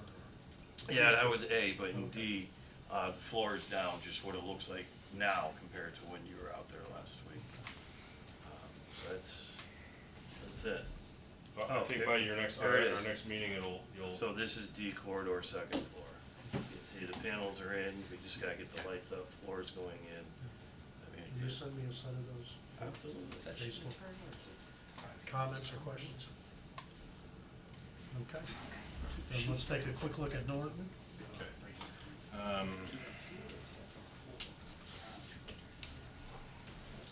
All right, so the Norton project, oh yeah, sorry. We were able to get power earlier. Power was on May 15th. They have units up and running. The building is now under conditioned space with the rooftop units. They're finishing the startup of all of those units. Should be done by the end of the day tomorrow. But these dates you see here are, as you can see, rooftop startups was the 15th of May. The Area D construction complete, June 15th. They are working on getting final cleaning done here. They're pushing hard to get D and C building available to Vinnie as early as possible. So C construction June 29th. The kitchen construction complete, ready for sanitized and signed off by the health department July 6th. With all of B completed July 6th, and Area A's completion is scheduled right on time for July 16th. And then they're looking to get the demo started as early as June 17th with the early getting into the building, doing exploratory and things of that nature, with the rest of the demo to start or to follow a couple weeks later. We won't give the school some time to get out of there and get everything done. So That building looks good. yeah, yeah, and I think, you know, if a couple weeks from now, our building, North End building, is going to look very much like that building does now, right? It'll change drastically once paper's up, once, you know, ceiling lights are on it, ceiling grid or ceiling tiles are in. But do you want me to run through the schedule like we did North, or? Oh, no. Right. So does anyone have any questions? If I there's will say- issues or yeah, whatever, I will fine, say, but that was an hour and a half. two areas of concern here is, same thing, murals, the decorative murals, they're a lot more extensive at this job. Laurel's been working very hard with, Inpro, the vendor, to get everything right, to get all of these things done. Did you receive the samples yet? No, it shipped Wednesday, Okay, yesterday. so hopefully you'll see those tomorrow. As soon as we get sign off on that, but those are trending, that is the one activity that's trending past the substantial completion date. We are hoping to pull that in, the vendor has said they're gonna do everything they can to expedite those to us. They're even looking at giving us partial groupings, so like one whole corridor ahead of the whole, load, so we can get those in. Colt's still evaluating that, we'll come back to you with some information, and as Chris suggested, if we need to do a, change order for time for that one activity. But that is the only activity that is extending out. Now, we do have the same issue with the switches over there as well, so, you know, hopefully we can see those switches sooner rather than later, but unfortunately it is, that's gonna impact some of the life safety things that, for us to get a TCO. But I feel like, you know, again, we'll be done with this building, head of North End, like I said, significantly, some areas significantly, and be ready for the TCO come early August, once all the network switches are done and all the integration is completed. And there's just juggling in terms of moving stuff out of the old Norton Right. to the new Norton, and Right. getting the old Norton knocked down and all of the pieces that go with that. Anything that we cause a delay to is just gonna hurt us when we get in that building down and done, so we're well aware of that and pushing hard to get. I don't see anything that's delaying this job, you know, going forward. Everything is moving, except that wall covering, that's the only thing that is a little bit up in the air. The question came up, you know, I know there were requests about getting bricks from Norton or whatever, and I know Vin had talked about that we're trying to identify a section of quote virgin brick that has a, you know, not asbestos, not anything like that. Are there any updates on that? Cause I get asked about that. believe it I don't or have an not. update on that, but I think we need to get, I think Eagle is supposed to be helping us identify where those are, so I will follow up with them tomorrow Thanks. and see if they can give us an idea. I think there's potentially a couple of areas in the building that we can safely say are contaminant-free, but I wanna get Eagle's sign off before we do Sure. that. People wanna buy a brick or They something? do, believe it or not, excuse me, they do. Well, I saw a friend of mine had something on Facebook the other day where she had visited Norton School, and, you know, They did a celebration. yeah, Yeah. how, Like a how goodbye. emotional it was to visit the old school and go into her old classrooms and all that. That's a good And then I'll point. just run through the pictures like Dave did real quick. Hold on for a second. Oh, sorry. Are we salvaging the existing flags or there's a cornerstone? Salvaging what? The existing flags, standard cornerstone Yeah. of the building? I don't know. We're not salvaging that, if the school is looking to salvage them, or this building committee, or, There was nothing, I think we asked this question quite a bit about what we Okay. may need to salvage, but something that we can bring up in our meetings, talk to Vin and Rich Clivet. Yeah, I mean, Dennis, on the topic of salvaging, I went through with Vin. I mean, this is a pretty extensive list. Right now, obviously, Norton is our salvage priority because that's the building being demoed. Furniture and everything like that from other places, but, you know, when I tell you extensive list of things we're pulling, and I didn't see cornerstone or plaque on It's that mostly list, but- HVAC, so. but a lot of HVAC, lighting, you know, bottle fillers, everything, like anything that we might be able to pull for a replacement part. So the maintenance staff has a list Yeah. that they're gonna go Right. in there and grab all that stuff. HEPA before they start filters. knocking the building down. You know, so we're Might be cool to salvage the flag. but haven't gotten that. I mean, Yeah. we can pull it and decide if we want it for something down the road, but, you know. and for the cornerstone, we would have to ensure that it's not contaminated anyway. No, that's. But if it's clean and not contaminated, The I'm plaques sure. are not. No, the plaques wouldn't be, I agree with you, but the cornerstone could be just because it's from the original building, so.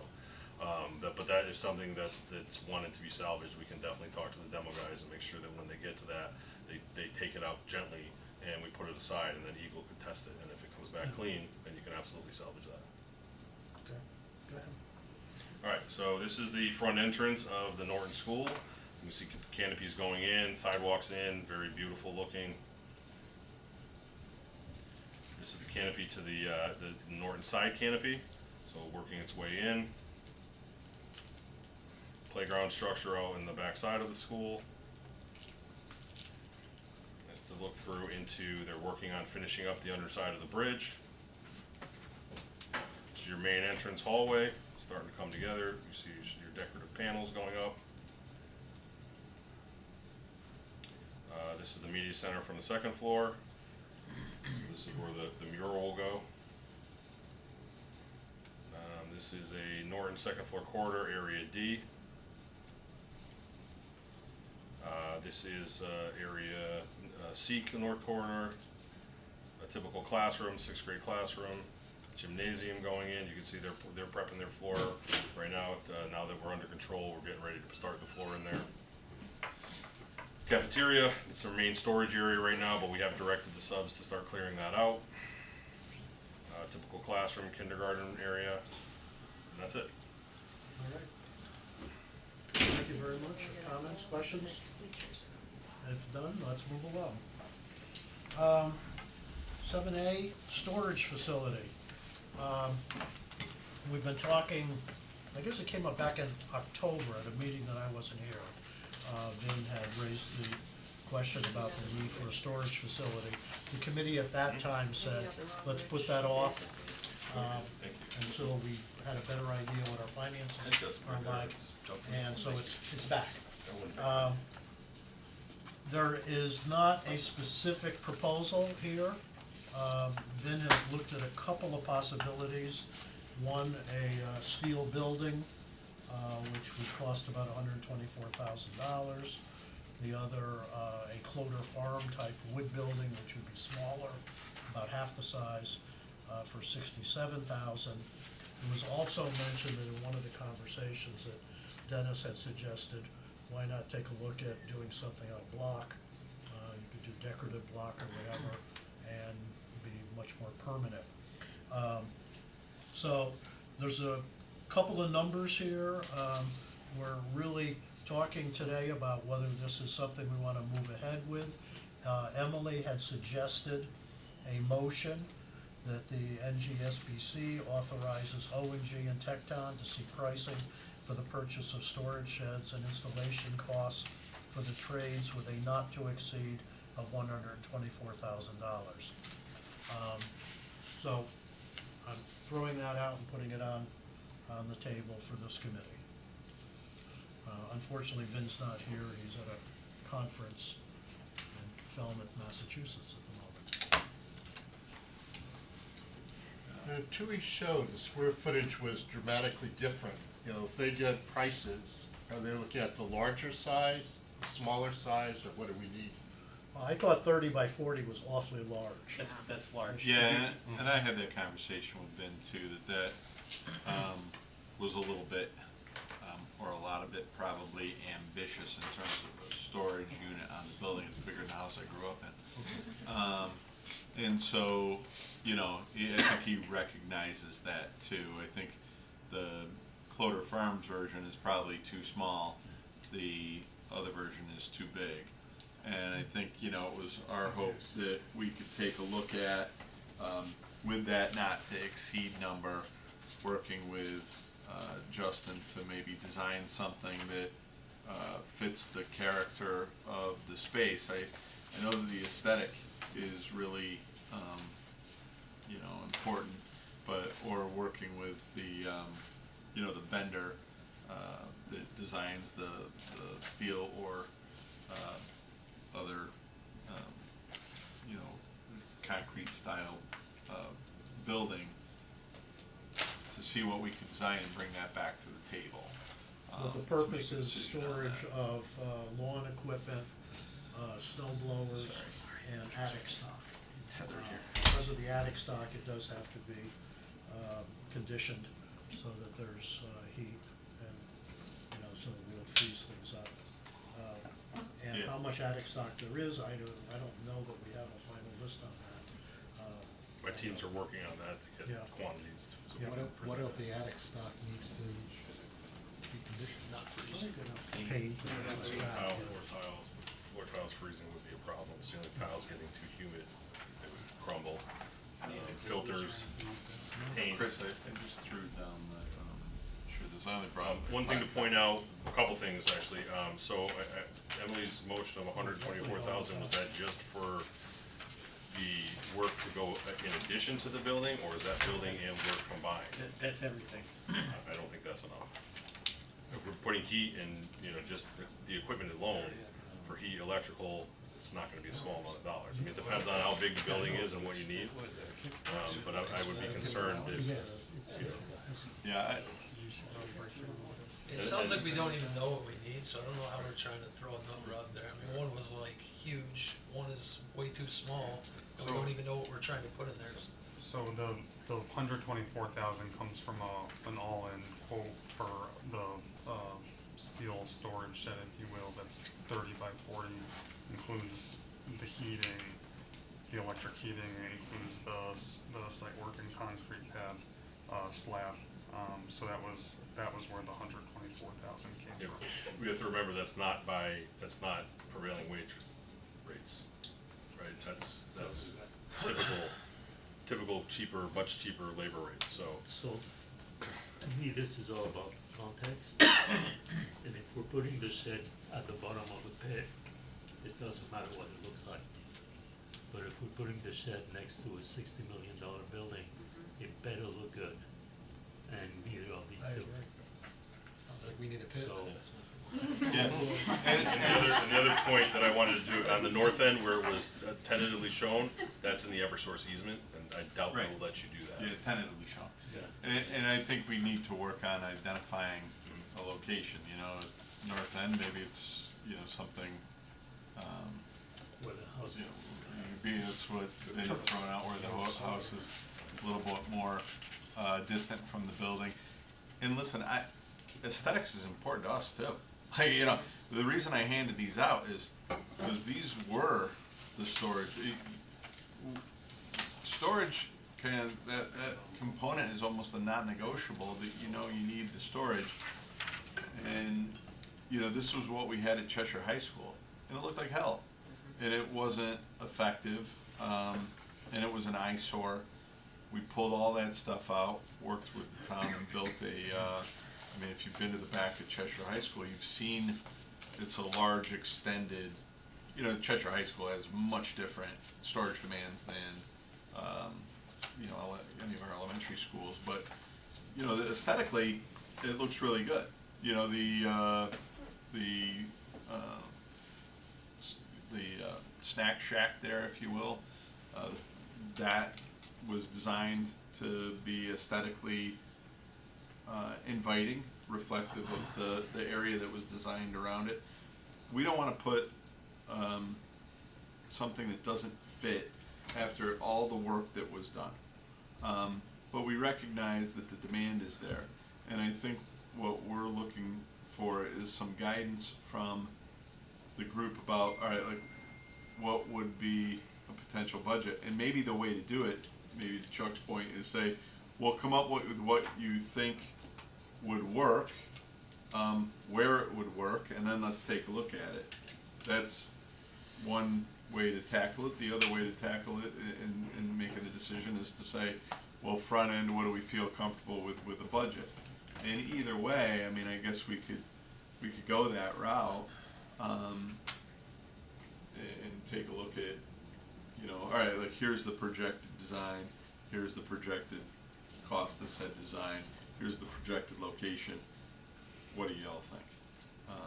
If that's the desire of the group, then we can take that back and try and tackle it that way. I agree with Dennis's comment, if we're gonna put something up, I want it to be nice looking. Oh, yeah. I want it to match the buildings. I think of things like the storage, things that are over at Bartland Park, they're not super fancy, but, they look really nice. We clearly have money. This is not a reimbursable expense, unfortunately. But we do have the funds to do it and do it right.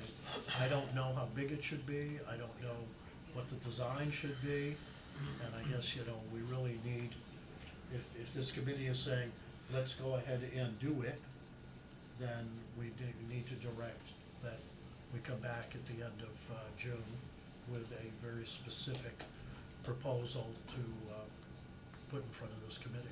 Does this affect our square footage? Well, it's not reimbursable, so it's not going to affect your square footage. What it is going to affect, depending on the placement, is your extended impervious surface on the site, which may trigger, my first call tomorrow is going to be to the town planning office, just to discuss this path forward. There may be a way, if you're going in front of P&Z again for the solar initiative, ground-mounted solar, it would probably be advantageous to piggyback any modification to the site plan along with that, so Sure. you're not going twice. Time it all together, yeah. And also location. And location, right, because, I mean, there's Norton has a little bit more impervious surface already in the area of the loading. I'm not gonna promise that we would be able to fit something there directly on area that's already impervious. Barnum is will be a little bit trickier because you're a little bit tighter in that area. But it's something we'll go back to civil engineer, because they would be a part of this to make sure that they can validate the stormwater calculations if we're encumbering more impervious surface. If I will go out on a limb and suggest that our stormwater infrastructure can handle a modest increase in impervious surface, but I just need to validate that, and that will be able. So, Jeff, when Vin's back, will Vin be back early next week, or? Yeah. Okay. You said at conference until tomorrow. It's just not gonna keep going out further on the Yeah. track. Yeah. Do we want to do a motion, or do we just wanna have kind of general agreement that something should get Well, put I together? think we need to have an idea of what that thing is, whether he's designing a 50 by 50 or a 10 by 10 or something in between to come up with. I mean, for my 2 cents, I've been saying all along that we wanna really watch every penny, because when we get towards this stage in the game, if we have something extra, that's for, I think I said doorknobs one time, I've said playgrounds, I've said benches, or a storage shed, something that the users are gonna benefit from in one way or other. So I'm all in for whatever we want, because it looks like we've been frugal enough and on top of things enough so that we have the capital to do that. But I think we just need to define something, unless there's a standard that's already out there. I don't like the idea of, like in general, just saying, oh, we're gonna base a budget form on the biggest one possible that they wanted and say, okay, here's 125,000, and then find something that works. I get that we need a shed or a storage shed for this stuff. Yeah, I want it to look good, but I wanna know like a proposal of where it's gonna go, what it's gonna look like, and it's gonna be this much, not, hey, here's $125,000, go shopping for a shed and spend it all. I also think, just as an administrator, a lot of the questions here are gonna relate to process with the people working in the buildings, and so if we approve something and the process for them to get it on that side of the field is gonna be terrible, you know, like, this is the time to figure that out, but I think maybe having those questions answered first. As we know, I'm very pro shed, so, but just having that, that question answered first, I think would be a very, much easier decision to make. Can we have TechCon engaged to do a conceptual study? Sure. We have agreement around the table for that? Yes. Unanimous agreement? That I love. For me, absolutely. Do we need like monies to make the? So you'll probably give us a proposal? So one of the things that we'll do prior to the next meeting is get a little bit more detailed in Yeah, we can meet with Vinny and what we're looking at, Emily. so that we can wrap an order of magnitude around this.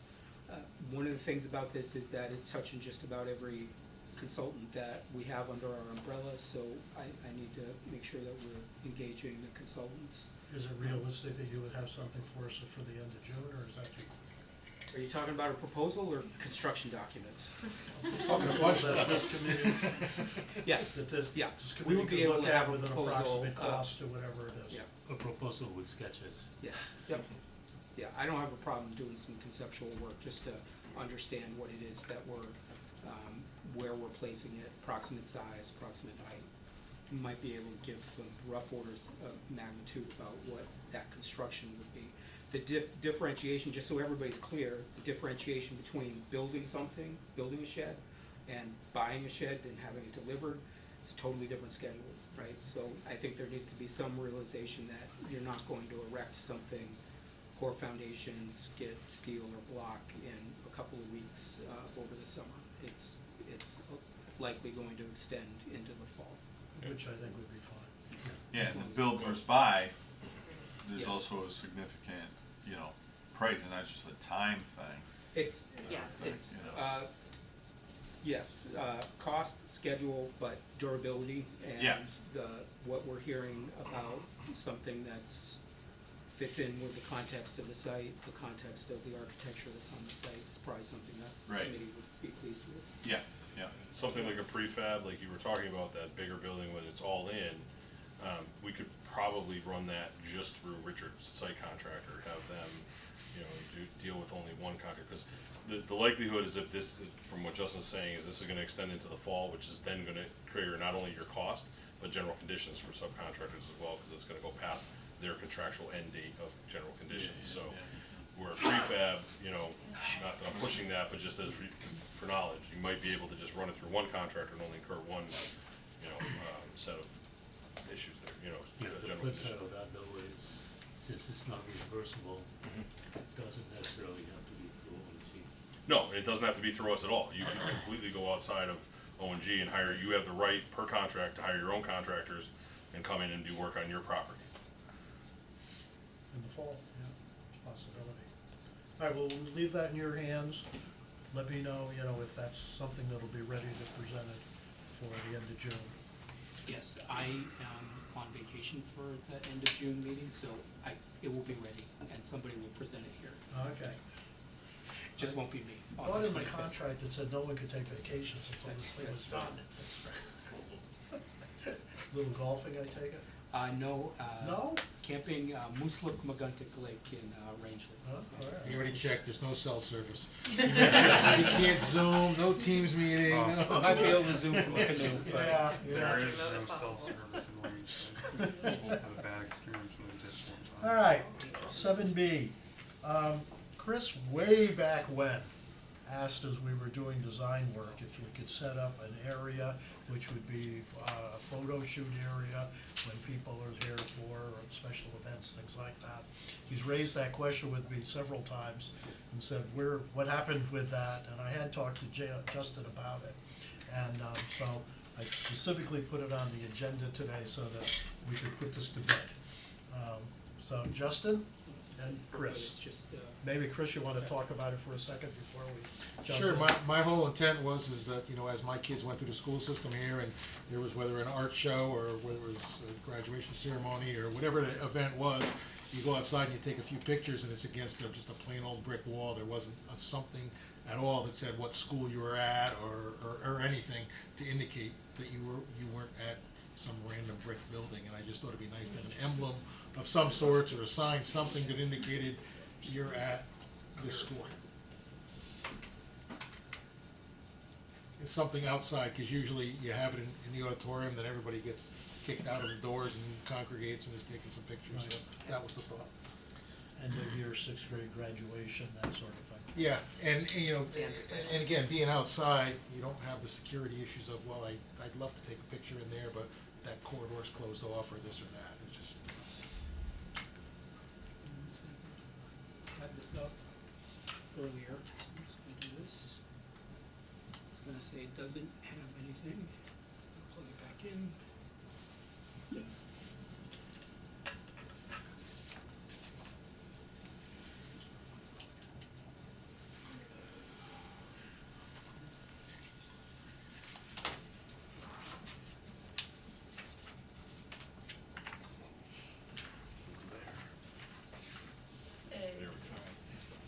Okay, Okay, so, I'm gonna show you some areas that, I think when this first issue came up, I said we've kind of built stuff into the interior that, and hearing exactly what you said will offer some, opportunity, I think, that, we can put either signage or areas that we think would be the good, a good place on the exterior of the building.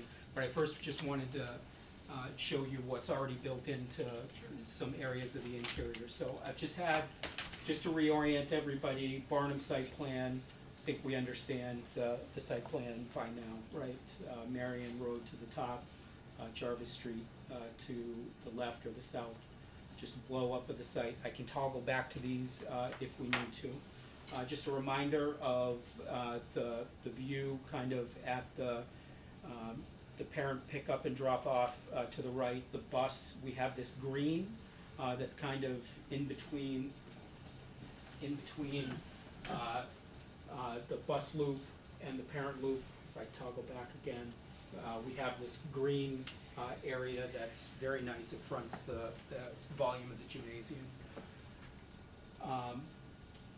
Floor plan, first floor plan, the reason why I'm showing you this is when we get to the area at the entry, these are some of the wall graphics that are in kind of the entry vestibule.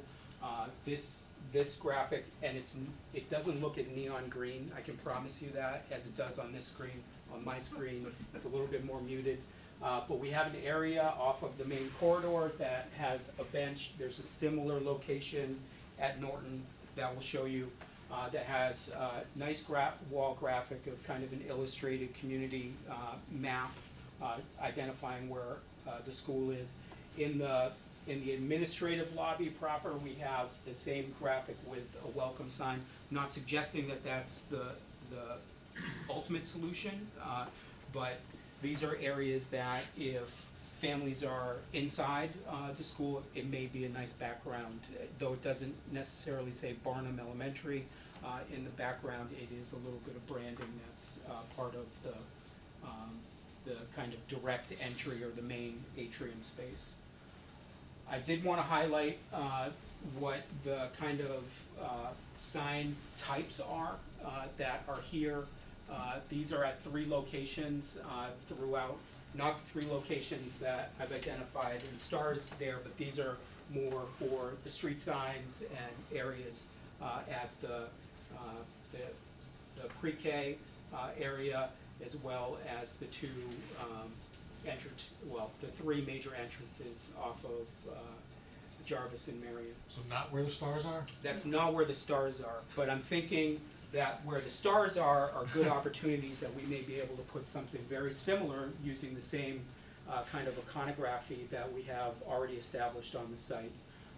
And simply not, this is from the shop drawing where, you know, there's different kind of directional indicators associated with the sign of where you are: early childhood center, parent drop-off and visitor parking, bus drop-off, service and deliveries.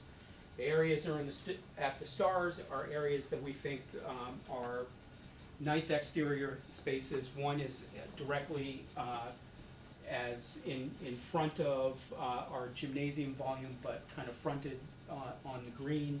The other is at this kind of landscaped semicircle in front of the media center. The other is in this kind of terraced area off of the media center at a secondary exit. So these are all areas that are kind of in the front of the building. If you're there for parent-teacher night, or do we call it graduation or ascension? Promotion. Promotion, sir. Promotion. These would be areas that families would be exiting the building and directly adjacent. I think we can modestly, I think we can probably understand from the subcontractor what the cost of one of these signs are.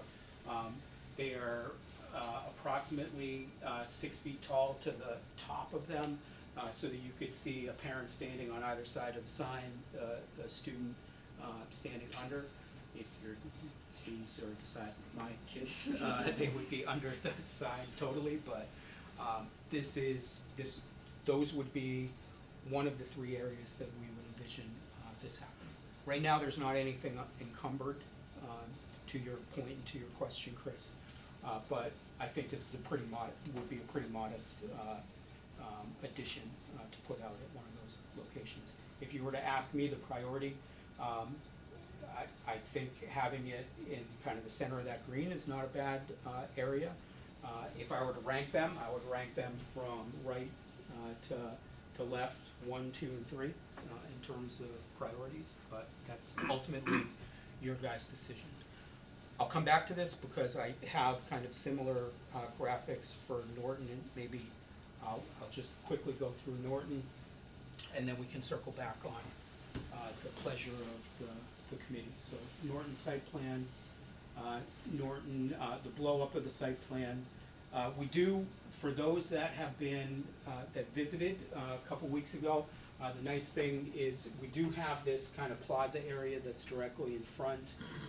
We do have some landscape boulders that are there, but it's a pretty formal presentation of hardscape in front of the building. And that area actually is this area here. Right now we're looking at the bus drop-off area. Parent pickup and drop-off are in the far right-hand portion of the rendering. So if you were to ask me, I'd say the building architecture does enough as a backdrop, but to your point of getting a little bit of branding. Well, I agree with what you're saying on that. It's just that 8 years or 12 or 15 years later, looking at a photo, what a gorgeous building. Where is this? So if you had something that said Norton Elementary School, I would remember where it was, but to your point, I think we can discuss whether or not that sign, that pylon sign, is the right solution, or if you'd like something else to look at. Main floor plan. This was giving me problems. Whoops, earlier. So we have similar graphics directly at the entry, at the kind of corner of the gymnasium. As you enter in, admin is to the right, admin is to the left, art is to the right. Right before you get into your atrium space, we have some Norton-specific branding in front of a bench, as well as kind of a similar site plan identifying some of our neighborhood animals that we've kind of branded the rest of the building through. I think the Nighthawks thing has been taken off. The Nighthawks thing has been taken out. As have the rideable surfaces, Yes. so no one's expecting Yeah. that. And the Hawk has been scaled down to match the other communities. And the joke in our office is that the Nighthawk is stalking this little rabbit over here. Every time Allison sees that, she says, I can't get out of my. If there were only one more corner, you'd see the hawk with the rabbit, and Yes. Didn't have space for that. So, similarly, we think there's the opportunity at kind of the building frontage where you would be able to position a similar pylon sign. My recommendation would be in this area. Here, you're kind of directly adjacent to the architectural feature of the building in the backdrop, with our canopies coming out both to the left and the right. This would be, in my opinion, a very strong location to have it. This area may also be, although it's a little, it will kind of feel like it's a little bit of an outlier. So I would go, if I were to prioritize, this recommendation would be 1, 2, and 3. The only thing I'd say is I think that the office windows are there, so whatever sign you put up, you don't want to be blocking visual out to the front of the building. Yep. So for my 2 cents, this is, I'd say maybe 1,000 times better than what I had envisioned. I love the sign. It's not at all what was in my mind, but 1,000 times better. It's a great job with that. As far as location, I mean, I don't want to offer too much on that, but from just as a parent and personal experience, which is why I brought all this up, you know, Jeff, when I was at Highland and we had something in the cafeteria / auditorium, whatnot, when it was time to leave, you didn't go out through the school. You went out through the back doors that kind of wrapped around, and you walked. So as long as these are somewhere near where the flow of people are gonna be, so you don't have to make a nature trek around the whole school, but because both of them look like they are central to where parking is, I'd have to imagine that they're all, any of those 3 locations and any of the other locations are gonna be close enough to where you park, that even if you had to walk just a little bit. Yeah, where your gym and your cafeteria are on the left your there. CAF is here, your kind of main front door is here, so in either case of either coming out of the gymnasium or coming from the academic wings, you're coming out of the front door, or gym, CAF, you're coming out of this area, The so. side doors coming around there, yeah, any of that, and you're going, the thing is, you're going to the parking lot, so you're walking Yep. towards it.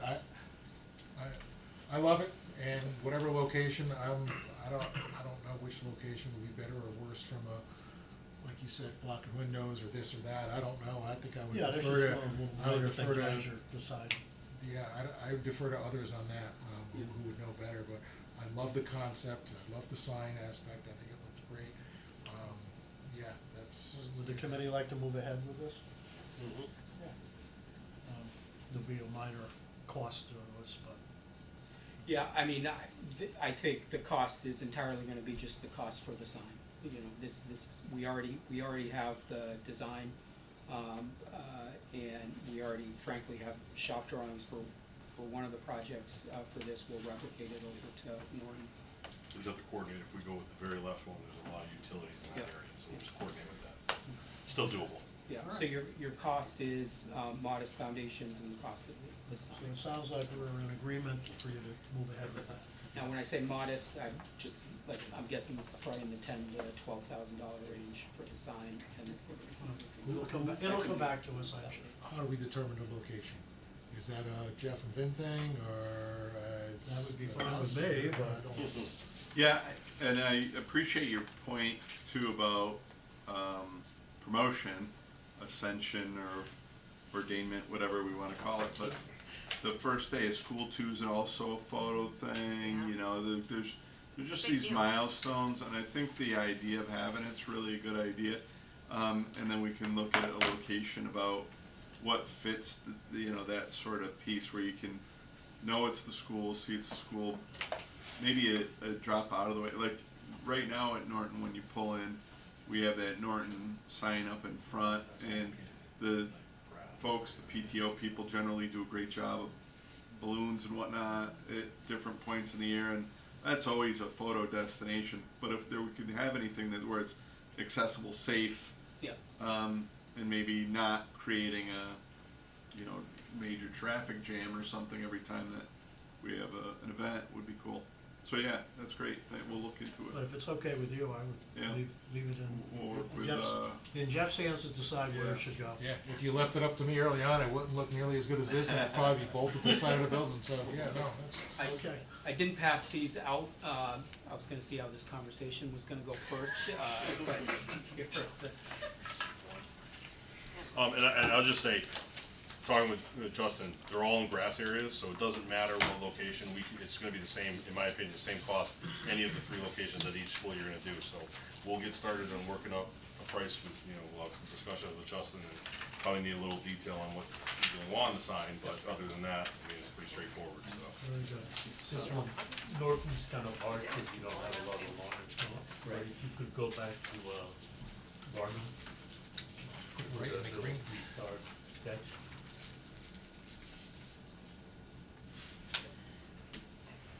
If you were to pull the middle star further up, you would get more of the building and it'd be more recognizable, because people have a tendency to take their kid's picture right up close and personal.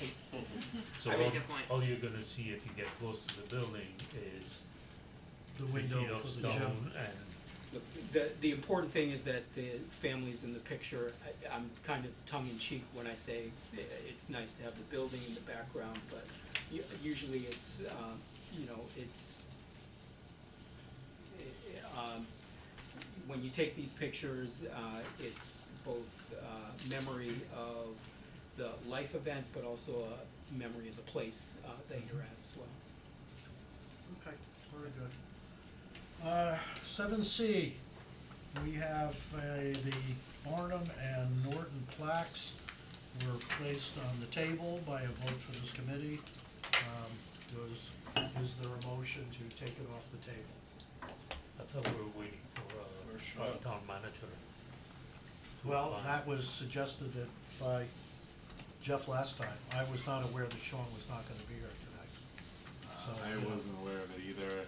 I feel bad making that I guess my sentiments are still the same. I didn't realize Sean wasn't gonna be here, but, I think it's, you I mean, represent essentially, if this committee never, I mean, it's not something that is essential.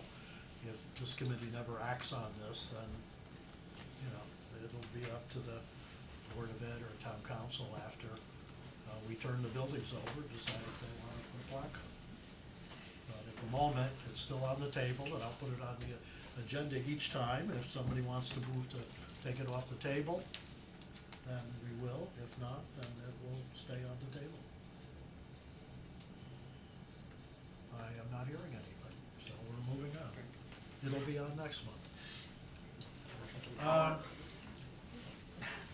Tecton, construction administrative summary, if you could do a very quick overview.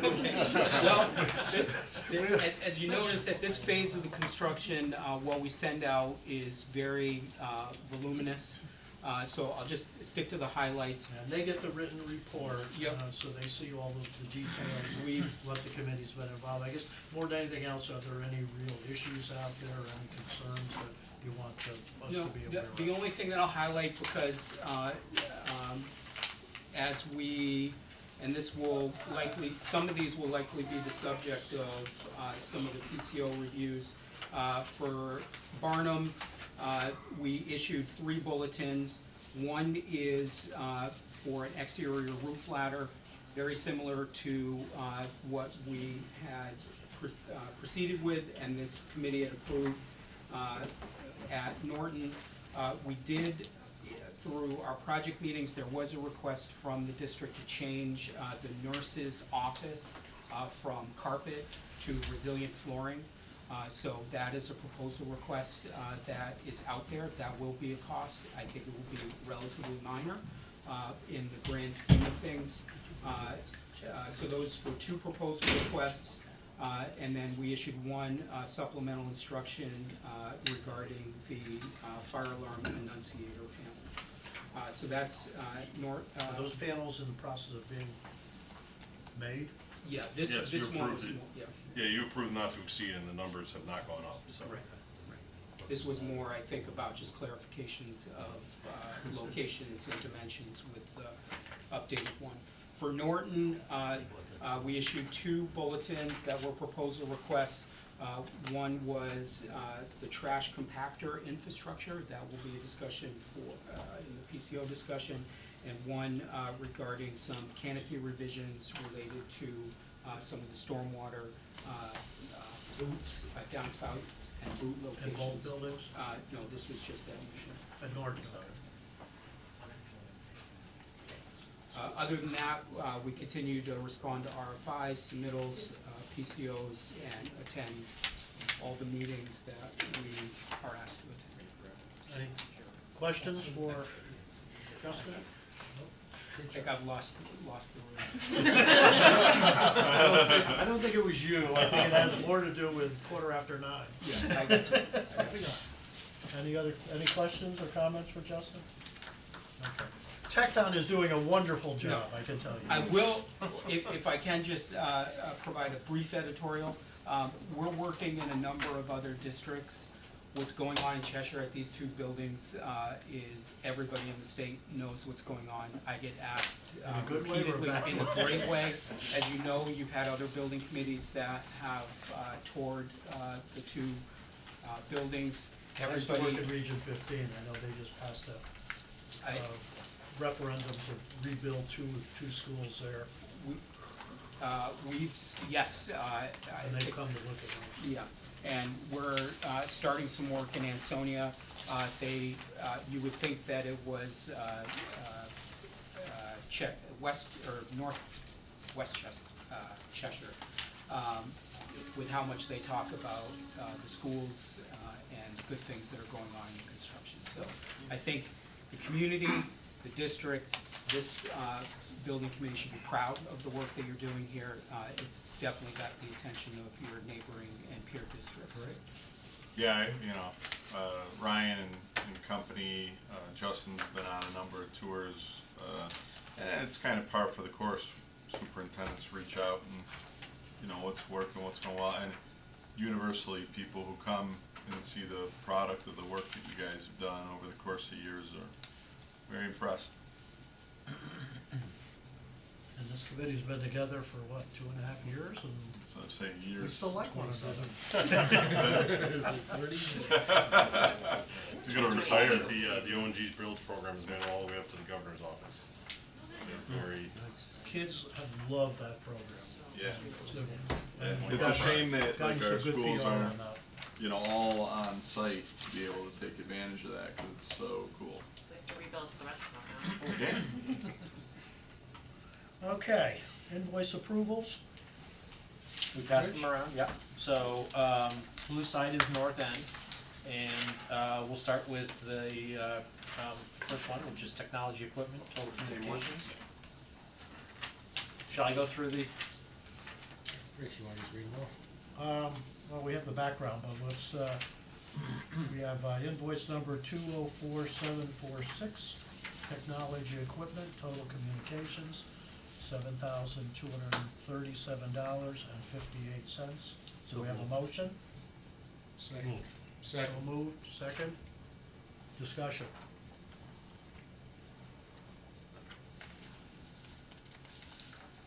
We're all set? Okay, all those in favor? And unanimous. Invoice number 49011, architectural services, Tech Dot Architects, $50,150. So moved. Second. Moved. Second. Any discussion? Seeing none, all those in favor? Okay, it's This unanimous. would be the team Dennis, Chris. Invoice, were you raising your hand, sir? No, Oh, sorry. okay. I don't know what I was doing. Oh, okay. Invoice number 36125049, Owners Representative Services for Arcadis, $34,508.94. Second. So moved, seconded, discussion. Seeing none, all those in favor? And it's unanimous. Invoice number 21, Construction Manager, ONG,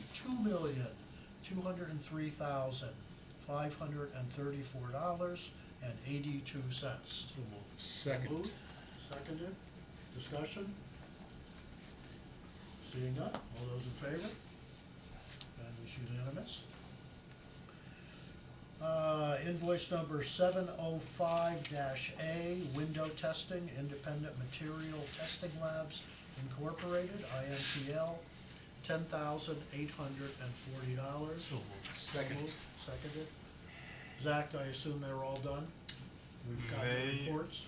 We have the reports for the work that has been done to the storefronts have not been done yet, but it looks like we're revising the specs on, does that sound right? We're revising the specs on the testing because the storefronts cannot be tested, cannot be tested with water. The water's gonna go through them no matter what. So this is not for the entire amount of the contract then? storefronts are where your doors are. Oh. So it's not a complete seal, alright, Yeah, so, that was a good one. so it's not like a sealed window that we could do the test with the pressure and everything, if you do that. That makes sense. Sorry, I should have started with that. Yeah, so there's a good potential that, money that is in that line item is gonna come back and end up being transferred back to the owner contingency. Okay. We had a motion and a second. Any other? All those in favor? And it's unanimous. And invoice number 3294, Technology Equipment, Apex Technology Group, $76,744.80. So moved. So moved, second? Second, discussion? So what have they provided, or is this for stored equipment? There's a whole bunch of materials in this building. There's a pallet at each building, and I think we also have some stuff in our trailer. They released orders before ONG was ready to be able to take some stuff, so stuff's kind of all over the place, with the exception of our switches. All those in favor? And it's unanimous. Okay, moving over to Norton School. Invoice number 204748, technology equipment, total communications, $6,372.48. So moved. Second. So moved, seconded, oh, we're gonna move it up here a little bit. It's been Wait till- moved and seconded, any other discussion? Seeing none, all those in favor? It's unanimous. Invoice number 13323, material testing services, TestCon Incorporated, $10,407. So moved. Second. We have a motion second, any discussion? Seeing none, all those in favor? And it's unanimous. Invoice number 49012, architectural services, Tech Dot Architects, $43,397. So moved. So moved, seconded, discussion? Seeing none, all those in favor? Chuck, are you voting? Okay. Well, it's unanimous. Invoice number 361250 no, 36125050.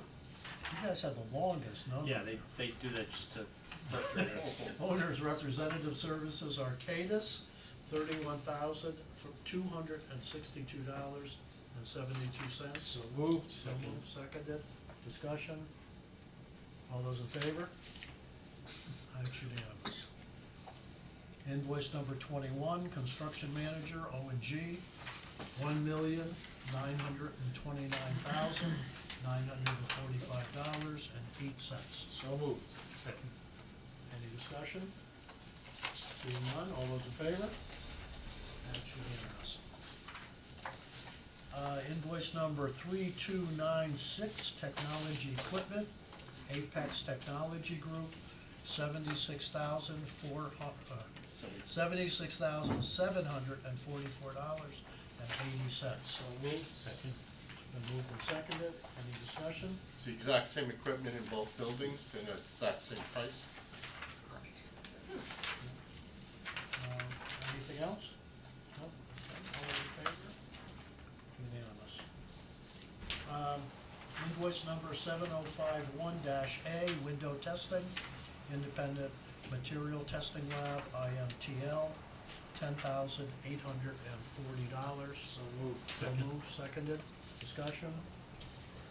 Yes, sir. Oh, all those in favor? Unanimous. Early voting. Change orders.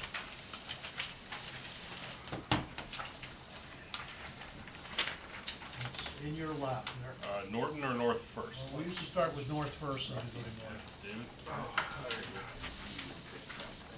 So, We don't have to, you can. No, it's fine, it's fine. If you're set up, it could go the other way. So Dennis and Rich, one of the things I did promise you was cash flow projections, I have those. Rather I email them out to you all tomorrow, and if you would like to discuss with me, you can. What do you say? Cash flow projections, Dennis brought it up in the last meeting. It seemed to be quite a lot of funds left Right. for the time frame, so I put together cash flow, well, my teams and I put together cash flow projections. Instead of spending time going through it tonight, do you want me to email them out to you tomorrow, and I can field any calls? That would be fine. Okay, you'll have those tomorrow. Any money left over, we just get to keep, that's all. Pizza party? One hell of a pizza party.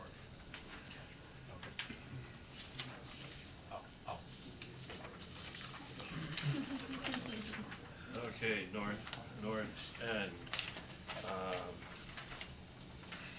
Sorry. So we'll start with I'm sorry. Good to go? Alright, usually, okay. Yeah, no, no. PCO 47 in the media center for North End, where the silo is located. Originally, there was a projector screen and projector set up. Go ahead. I'm sorry. Go ahead. Originally, there was a projector and projection screen set up in the media center underneath the silo. There was a request from the Chester Public Schools to change it, to remove that and put in an interactive TV.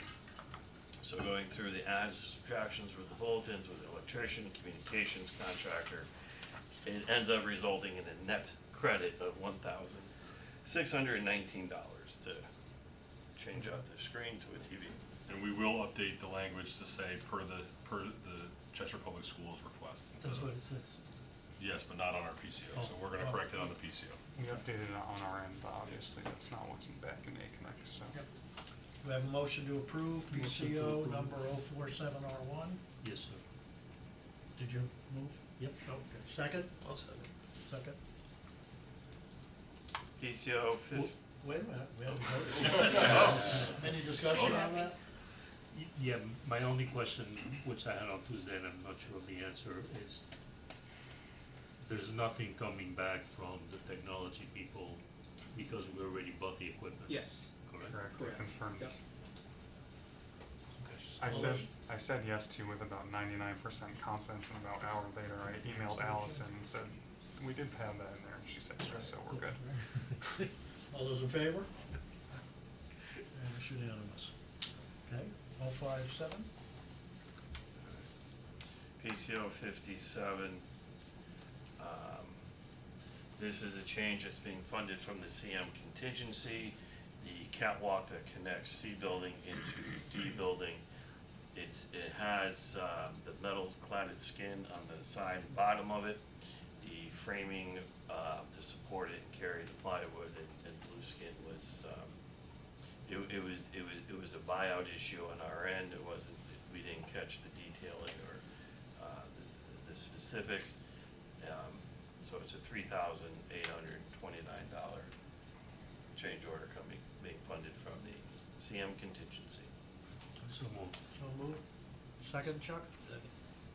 I assume when you guys are moving it, you've already reviewed He's the these. mover. Yeah, okay. Any discussion?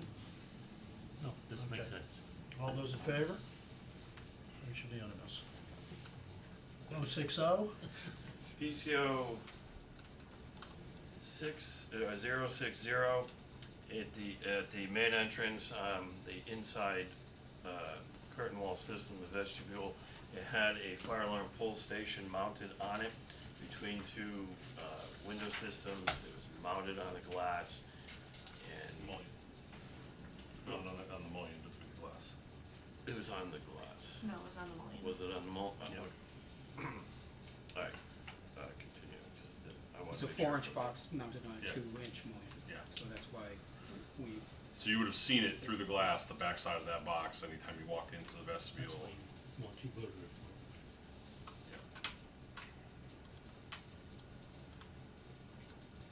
This is diagrammatic, it was located on the mullion, but they were, So you're moving it yeah. for $820. Do we have a motion? So moved. Second? Second. Second. Discussion? Yep. Yep. And this is not criticism, it's just feedback. There was another way to fix that. Can you go back to the floor plan? From a life safety standpoint, that works, but the preferred way was the original location, because as you're flowing out of the building, you don't have to think about, hey, I'm gonna move to the right, pull the box, and then go outside. There's a way to fix that by putting horizontal mullion where the box is. That would have cost more money, but from a life safety standpoint would have been preferred. We were not given that option. And I think that, especially as the project is going through its final throes, it's important for the building committee to be aware of what options we had regardless of the cost. Does that meet is that within 5 feet of the Yes. door swing? Yeah, So did you evaluate every single pull station that they presented? I mean, if it meets code, it meets code, right? no, but this is the main exit. But if it was there originally, would we have known about it? I mean, would they have checked with us if that was the original spot Kohler Ronan put it? Probably not, but It's in the knowledge code, is right? 90% of. I don't know.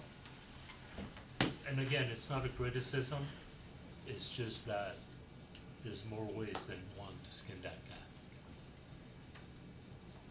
And we'll get to the other issue later. Just saying, it'd be nice to know what options we have.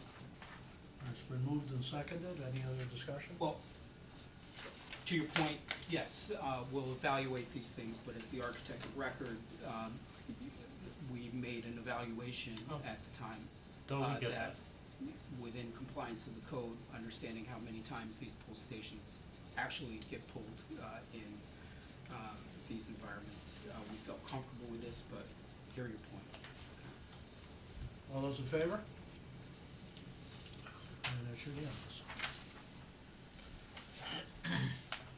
And 064.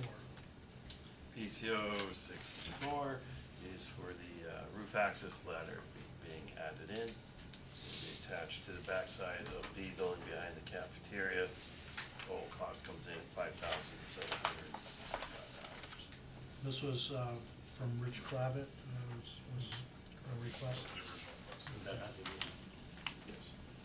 This is in addition to. Do we have a motion? Access. So is already So there. moved. Second, Chuck? Second. So this is Discussion? Yes, discussion? Yes. Okay. So I don't understand, there's already access to the roof, so what is this? This is for the first floor roof above the kitchen, like. Yeah.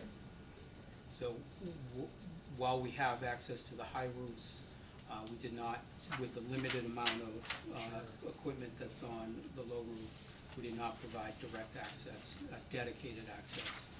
We're below the threshold with which we're compelled to provide that permanent access. But this was something that we also did at Norton and through for consistency between the two projects. This was also a request. Understood. I just didn't realize this was for the low roof. Sorry, but thank you. All set for me. Any other discussion? Yeah, to Yes. go back to the feedback issue. For the same ladder, we paid $15,000 at the other school. Why is that? So I'll take that one. So this is a prefab ladder that is being purchased, not manufactured. And Cole, as he did take responsibility when he sat here and presented that initial change order, he did mistakenly authorized his subcontractor to proceed with fabricating that ladder prior to getting this committee's approval. It was a mistake, honest mistake on his part. He thought he had the authority to do so. I had immediately when I found out, I notified him, but the problem was that vendor went ahead, manufactured the ladder, and brought it to the site, installed it, and issued us a change order several months after the fact. They originally wanted $30,000 for that ladder, and it came in pretty close to 15. It was $13,900 or something like that. So that one was being covered by CM contingency because that was our screw up, and we should have brought that to the committee before ever releasing the subcontractor to produce that ladder. So. That was gonna be my next question. All right. Did we have a motion? Yeah. We have a motion, a second. I think, just not to pile on, Ryan, but the distinction was, this was a request that, the Norton ladder was a request that came up in OAC meeting, owner, architect, contractor meeting, and I think Colt went ahead and procured it without, or initiated the process without a formal bulletin being issued. The distinction here is the request came up at the Barnum OAC meeting. We issued a bulletin, and that's Just the follow the proper path appropriate forward. process. Yes. He thought that a direction from Rich Clavet was equal to direction from this committee. It has since been It's not. well informed. He's fully aware of that now. Rich has got a lot of things that he would like. Yes. All right, all those in favor? That should be, you're a no on this? Okay. So it's, Same as the other one, I don't think we need it. Moves it up? yeah, Yeah, so one no. 7-1. Megan left, so I don't know, what do we have, 7 and 1? Oh, 6-1 then. 6-1? 6-1.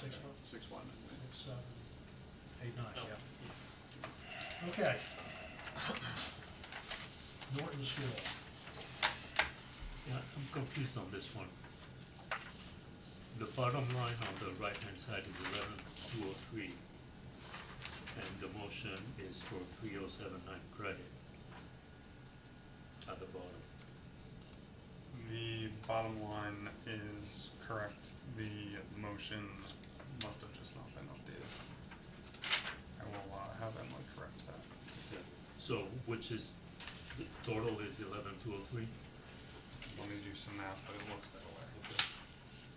And we don't do that motion anyway, because we do each one of these separate. No, but it's, you know, it's Yeah, just. I'll have her update the for a document. loop. Yeah, Message her right now. okay. So PCO 015 R4. All right, 15R4 is a credit for sewer revisions. So out in the street, North Brooksville Street, there was we have to tie into an existing manhole. The original contract was to remove and replace that manhole in its entirety. When they went in there, that manhole was still in very good quality. So they kept the manhole, but there was some additional work that had to happen inside that manhole to be able to keep it. So a lot of back and forth. The original, we went back several different proposals back and forth, and this is where it was able to finally ended up where we tracked all their time and their actual expenses to go. So it ends up in a net credit of $658. So do we have a motion? Second? Second? Any discussion? Credits are good. All those in favor? And it should be unanimous. Oh. Okay, 29R3. All right, so PCO 29R3 is undermount sink for millwork changes, bulletin 18. So this is the labor, material, and equipment for the classroom and millwork finish plumbing. The costs include the additional labor hours for the architectural woodwork contractor, AGA, to prep the millwork to receive the undermount sinks, as well as a credit from the plumbing contractor, Ferguson, to replace the Bradley sinks with the Sloan as specified in bulletin 18. So the HVAC, it says HVAC, but it's a joint contract for HVAC and plumbing for Ferguson on there, so it's only under one title. Their credit was $12,003. The cost for the architectural woodwork, their cost was $6,095.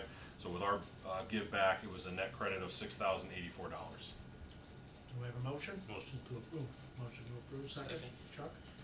Discussion? We approve this for, Barnum. Barnum already. Yep. So this is just, Same thing. Okay, all those in favor? And it should be unanimous. 059. All right, PCO 59 is bulletin 45, de-escalation room wall covering. So one of the requests, I believe, that came from the CPS schools was to add a small wall covering on one of the walls. I will show that in the back up here.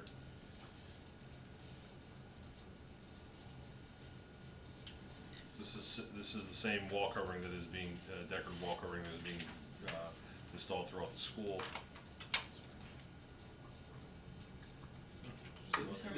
This was the added de-escalation room. Yes. So we did not capture the request to have the wall graphic in the de-escalation room at the time that we issued it. The other classroom, no classrooms or offices have the graphics, right? This would be This is the- just the So de-escalation. this is unique in that way.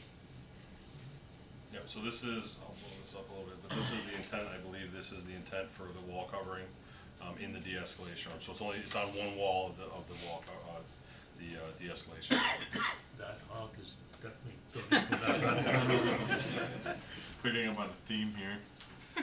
And so the added cost here is $3,967. Do we have a motion? Yes. Second? Second. Yes. Discussion? Why do we need this in that room specifically? I'm not saying that we would definitely need that, Is it something that's, Like where did it come soothing? from, I guess, The then? principals. soothing at a place that we're trying to soothe kids? Okay, I would get that. Is it $4,000 worth of soothing? I don't know. Did we do this over at Barnum? We did, the difference there the- was We that moved from we one. relocated wall covering from one location where.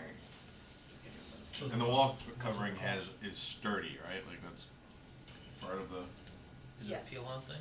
No, in this location, I believe you're getting wall protection because we had no other wall covering on the project, so the fastest way to get it Yep.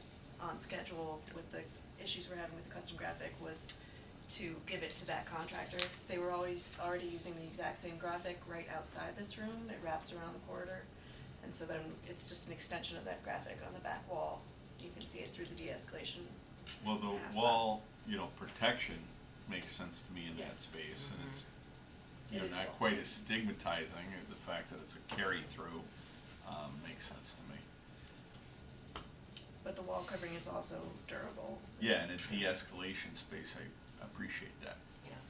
If the principals feel they need it, that's fine with me. We had a motion and a second. Any other discussion? I think since it's being done, even though for less money at the other school, I do feel like it makes sense to do it here. That's where I'm at. Yeah, All it's those in no favor? cost at the other school. All those in favor? Unanimous?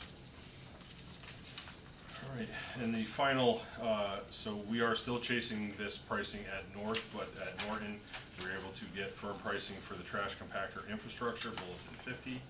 So this is to put in all the underground work infrastructure as well as infrastructure inside the building, so site work and electrical to provide, future use of, once the trash compactor gets approved and is, becomes part of each project.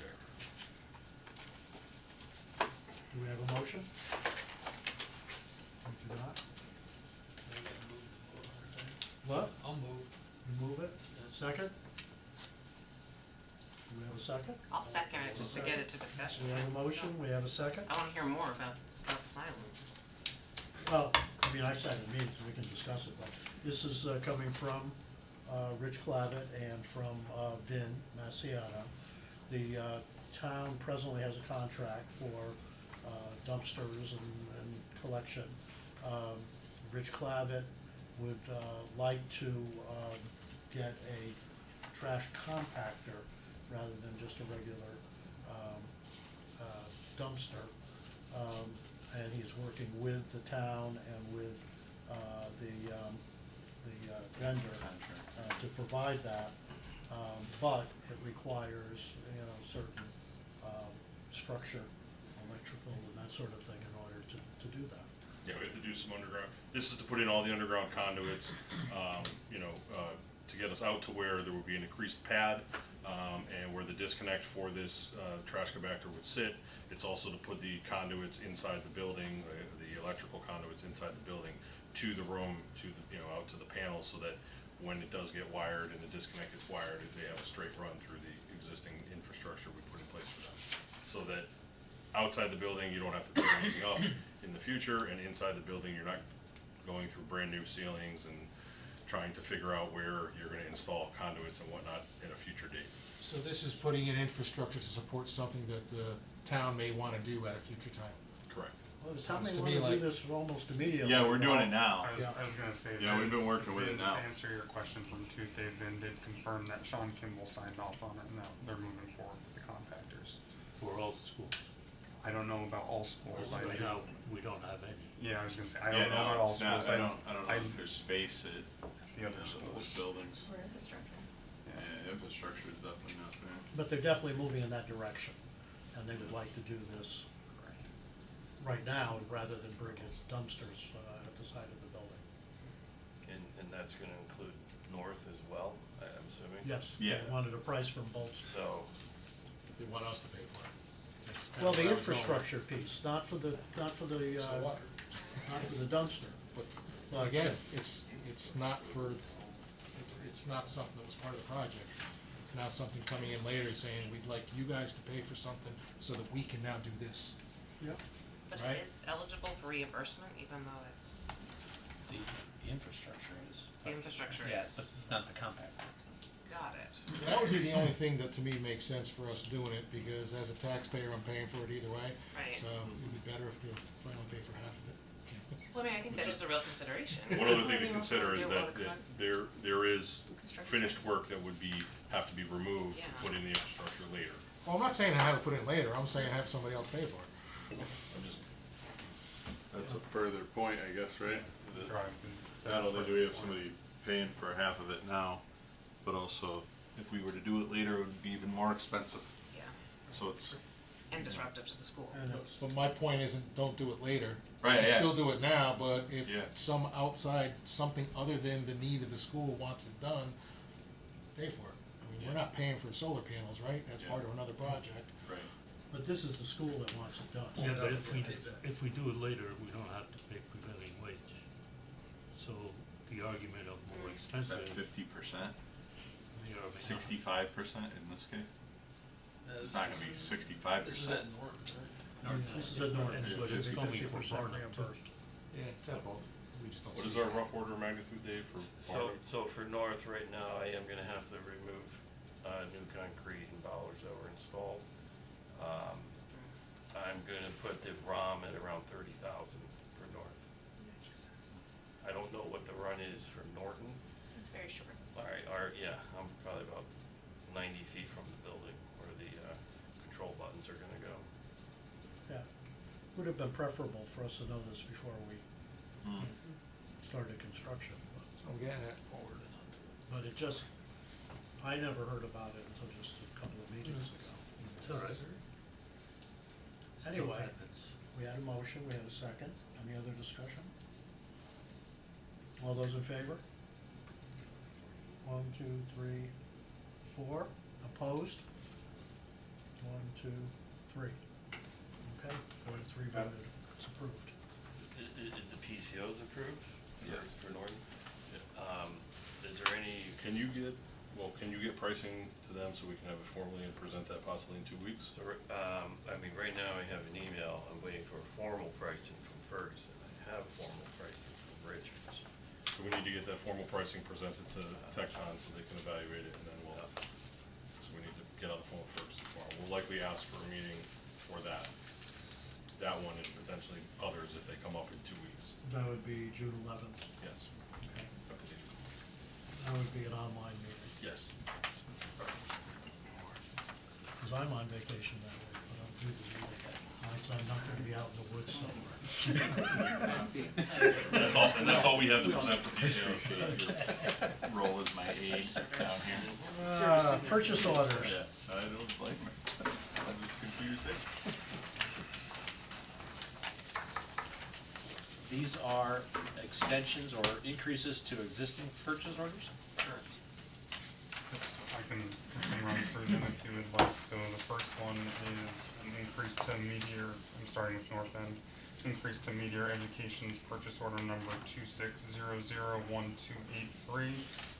The amount increase requested is $11,443.26. This is for some additional various FF&E items, including rocking chairs and some additional office equipment for the nurses' space, a chair, a table, and a file cabinet. This is a request that came from Vin just a couple of days ago.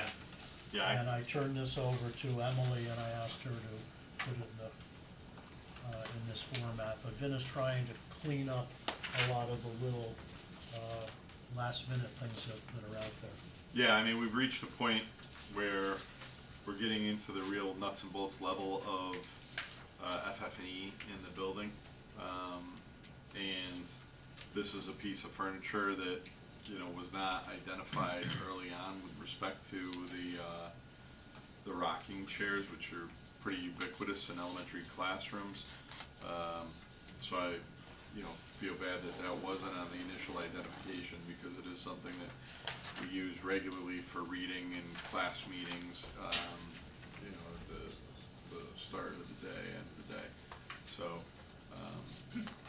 additionally, there are other things like, nurse office equipment.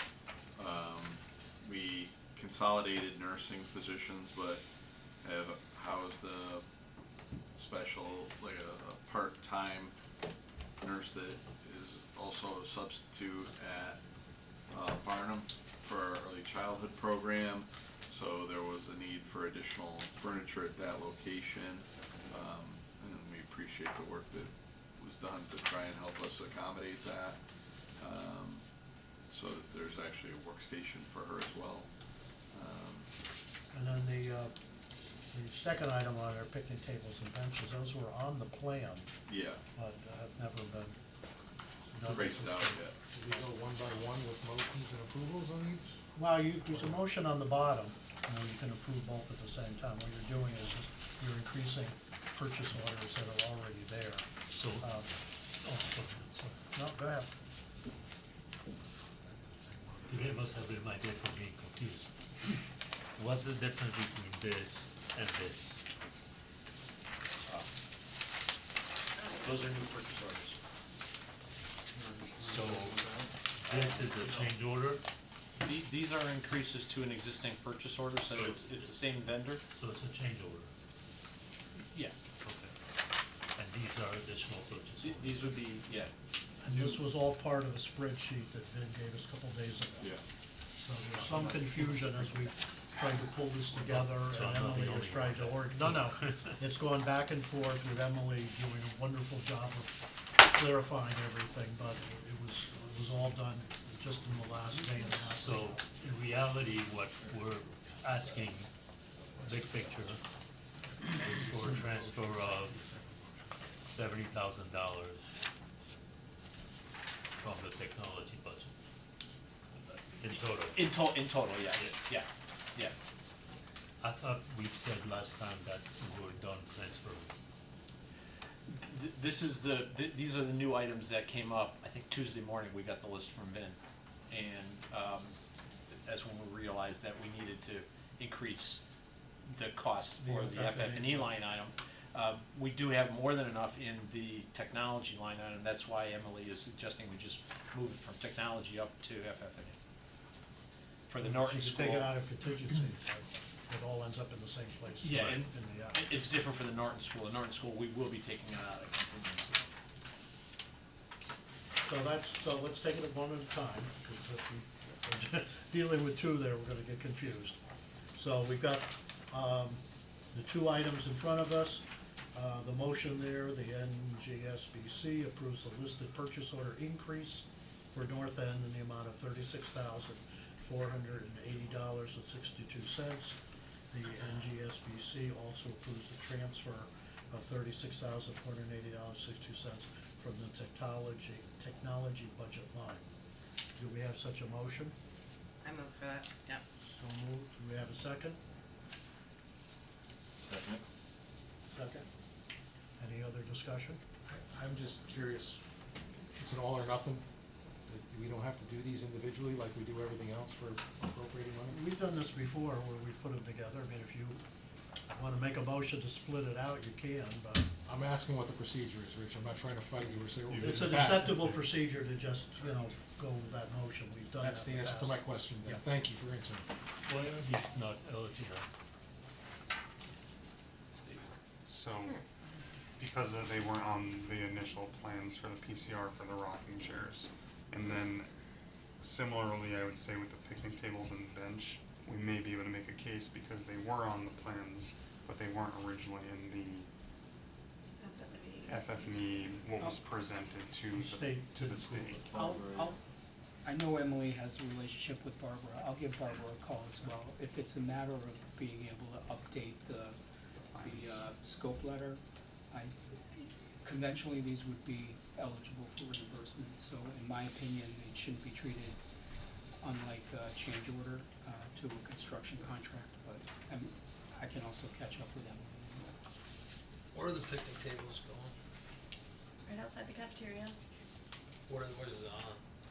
they're on concrete. It's a concrete pad, it's Yeah. not stone or anything. Yeah, they were shown in the plans, or at least in the picture. Right.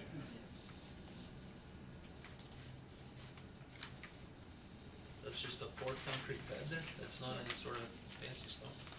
No, It's well, fancy concrete. It's fancy concrete, there you go, colored and. Similarly, you saw at the Colored. north end, we had those two, I don't know, pinkish, whatever, reddish, I don't know what you call it. Stained. Stained Mauve? concrete. Tinted. Mauve, I like that, I like that. similar to that. Any other discussion? Did we get a motion and a second on that? Yes. Yeah. I think you're the second. And all those, Oh. we didn't get a second? Jeff? I did, Jeff, yeah, Thank you. sorry. Okay, Jeff did, okay. And all those in favor?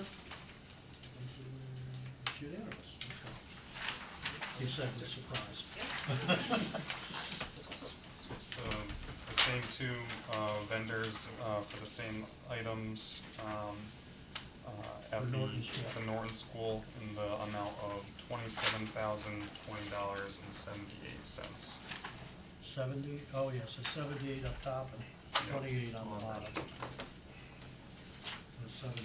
So, did we approve moving the money from technology for the north end? Yes, he read off that That was whole, part of the motion. whole That bottom. was part of the motion. So it's the same motion except for the Norton, you're Yeah. transferring from the owner contingency. NGSBC approves the listed purchase order increase for Norton in the amount of $27,020.72. The NGSBC authorizes the transfer of $27,020.78 from the owner contingency in this case. Did we have a motion? So moved. Why did it say 28 cents? And I'll second it. And Sarah seconded it. Okay, it's a typo. Earlier, it Okay. should say 78. Okay. Other discussion? Yeah, Yes, the, there's the benches in the picture for this one, but we're not getting any benches at this place? At Norton, we Yeah. have 4 benches that are existing, memorial benches that they wanted to relocate. So on the plans, it called for 4 benches provided by owner, and we're using the relocated benches to fill those 4 locations. Got it. Whereas at Barnum, the benches by owner are released. Other discussion? Seeing none, all those in favor? And it's unanimous. Okay. Now, this was, as I said,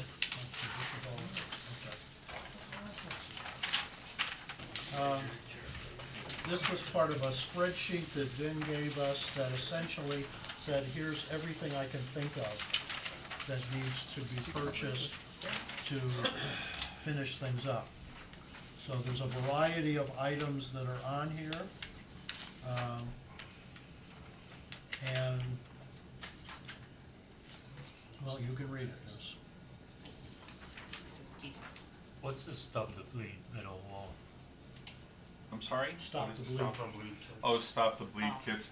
So, actually that has become a item for the legislature to include in schools. It's disturbing to think, but what our people, including myself, have been trained in using these kits to stop bleed actions. Like it's literally taken from battlefields and brought into schools.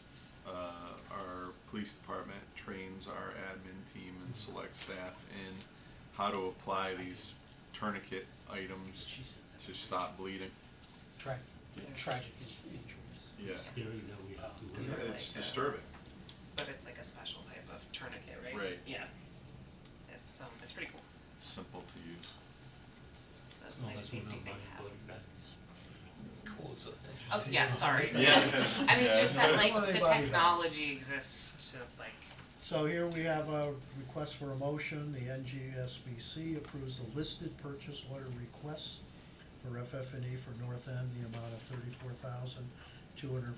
$34,249.26.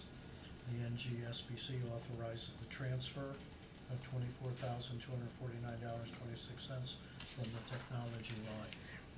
Do we have a motion? So So moved. Second? I'll second. Second? Discussion? The only thing that, and this is a quirky item that I don't see included on here, because I think we were late in getting quotes, and I know Emily hasn't vetted it yet, but it's crazy. We have another ubiquitous item in elementary schools. You guys have probably seen them anytime you've gone in for a conference or anything, is we have classroom libraries. And in bins, books are stored by different genre, by reading level, things like that. Well, we have shelving for that, but there aren't bins. So it's Yeah, there was that, there's 2 other items that's too, not which aren't on here. quoted, yeah. Which So I'll go over when we're. I just wanted to say, like, ultimately they may come here, but these are all things. But that wasn't, they hadn't priced that. Yeah, we still have to All right, price that out. let's So price it's it just an addition. So we have a motion, we have a second, any other discussion? Narcan cabinets are required. We have to have a locked cabinet in nurse's office. I think that's generally Narcan is stored there. Right, currently we store Narcan in our AED cabinets.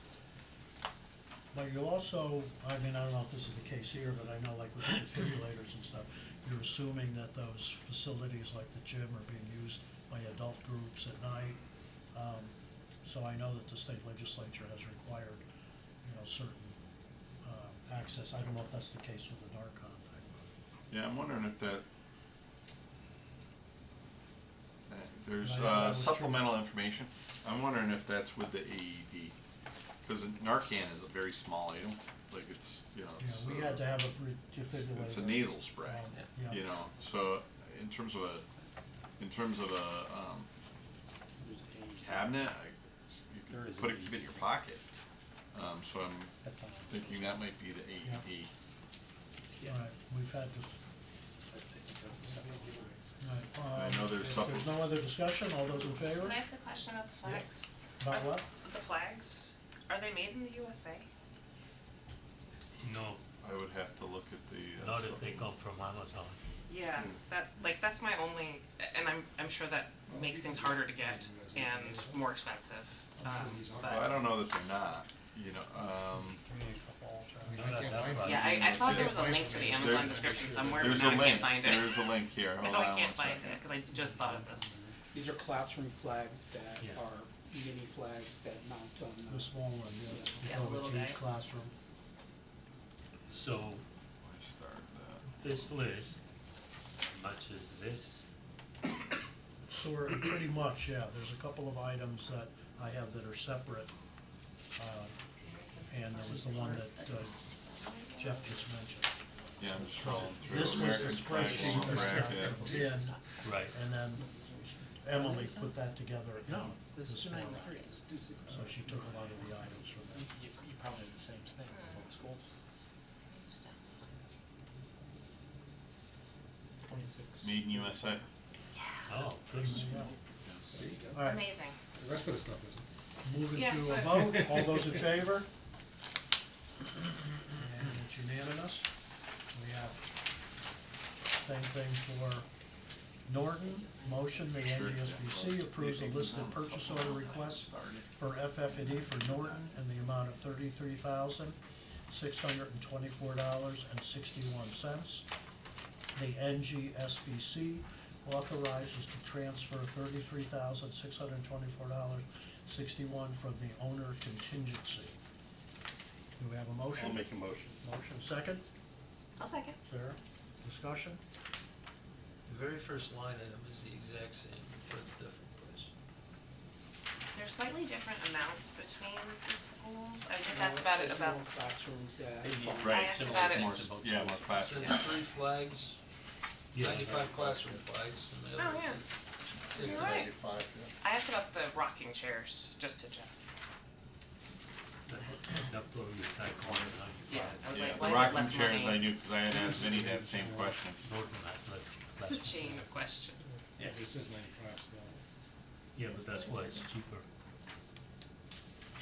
Let me look on the town list to see 25 if Vinnie's.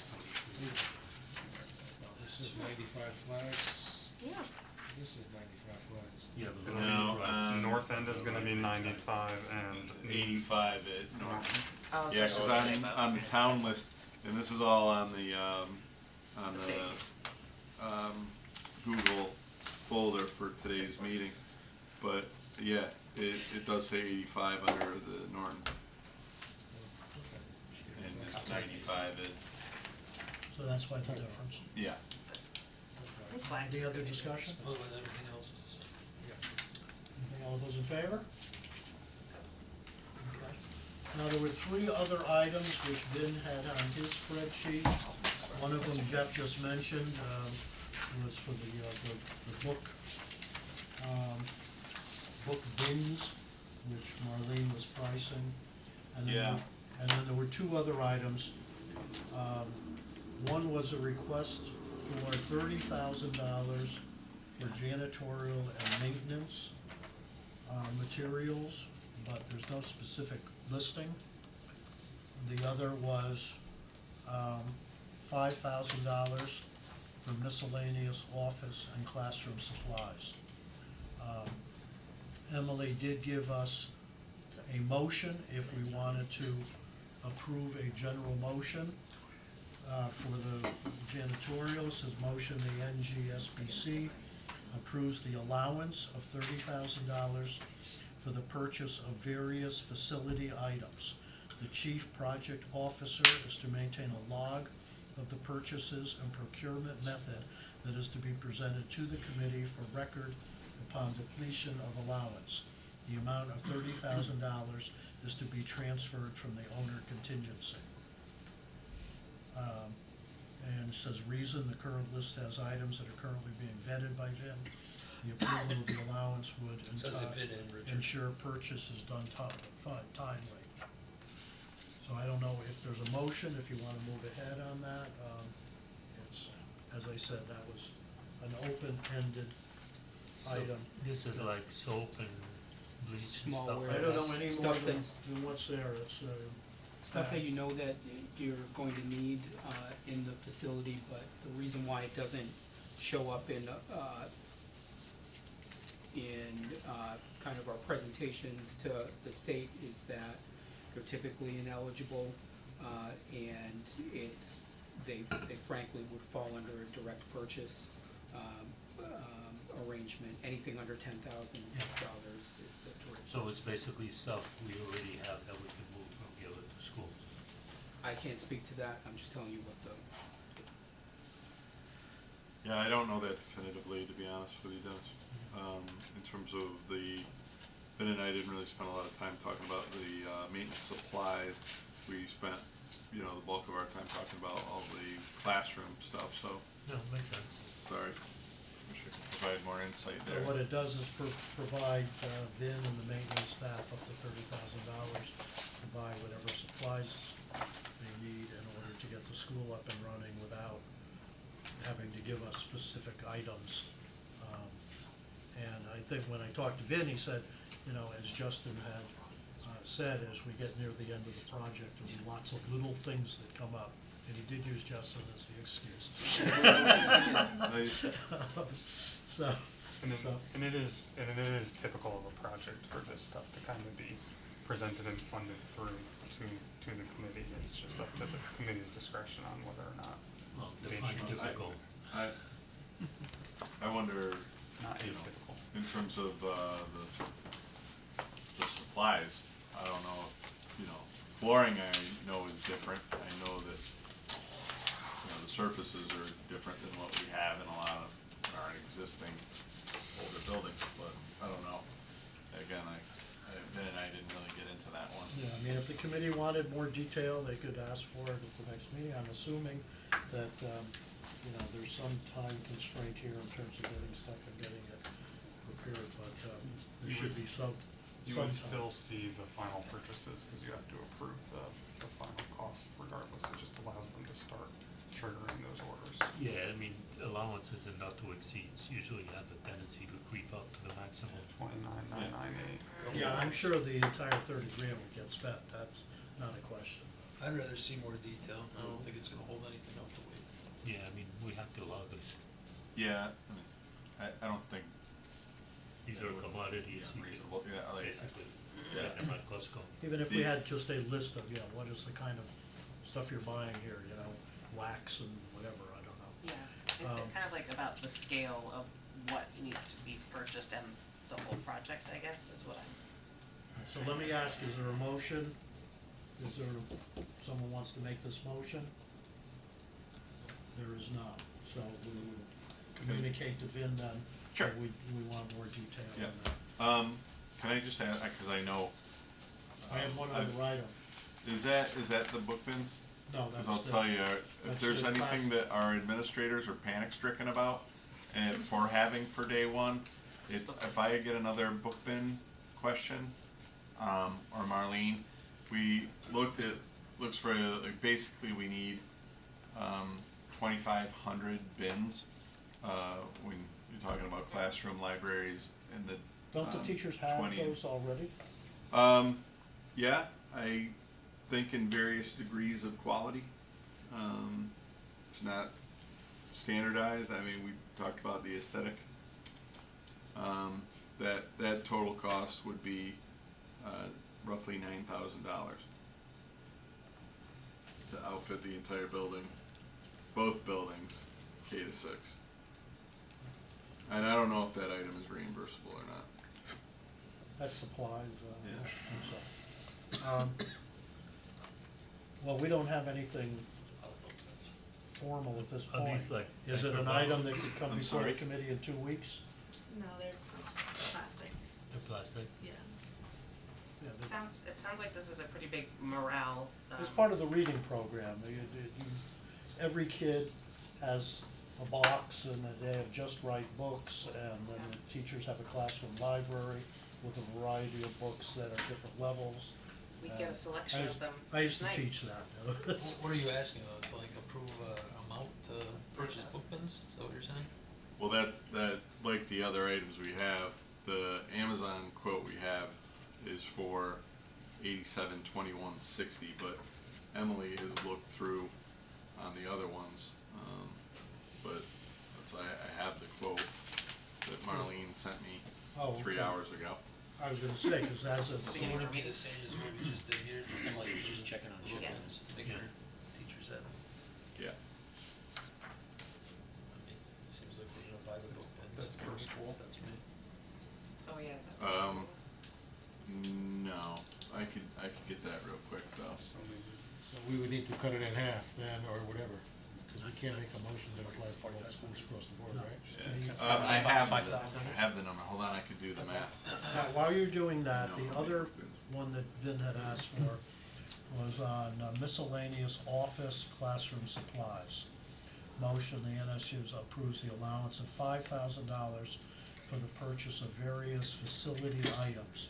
The chief project officer is to maintain a log of the purchases and procurement method that is to be presented to the committee for record upon depletion of allowance. The amount of $5,000 to be transferred from the owner contingency. Miscellaneous small wares list is currently being put together. The approval of the allowance would ensure purchase is done timely. So this is similar to the maintenance, only there's more classroom, office kinds of materials and supplies that may Yeah, I mean, same pop up. deal, it's a blank check, I'd rather see a list. Rather what? I'd rather see a list. A list. So, I mean, if it sounds like we're going to do an online meeting on June 11th, we could ask for more detail and put these in the form of an actual invoice request or purchase order request. Yeah, so it's pretty, close to similar. It's, Norton is 4,410, Barnum is 4,480. Dollars or bins? Dollars. It's a lot of bids. It's What about 2,500 bins plus. It's more than 2,500. The books.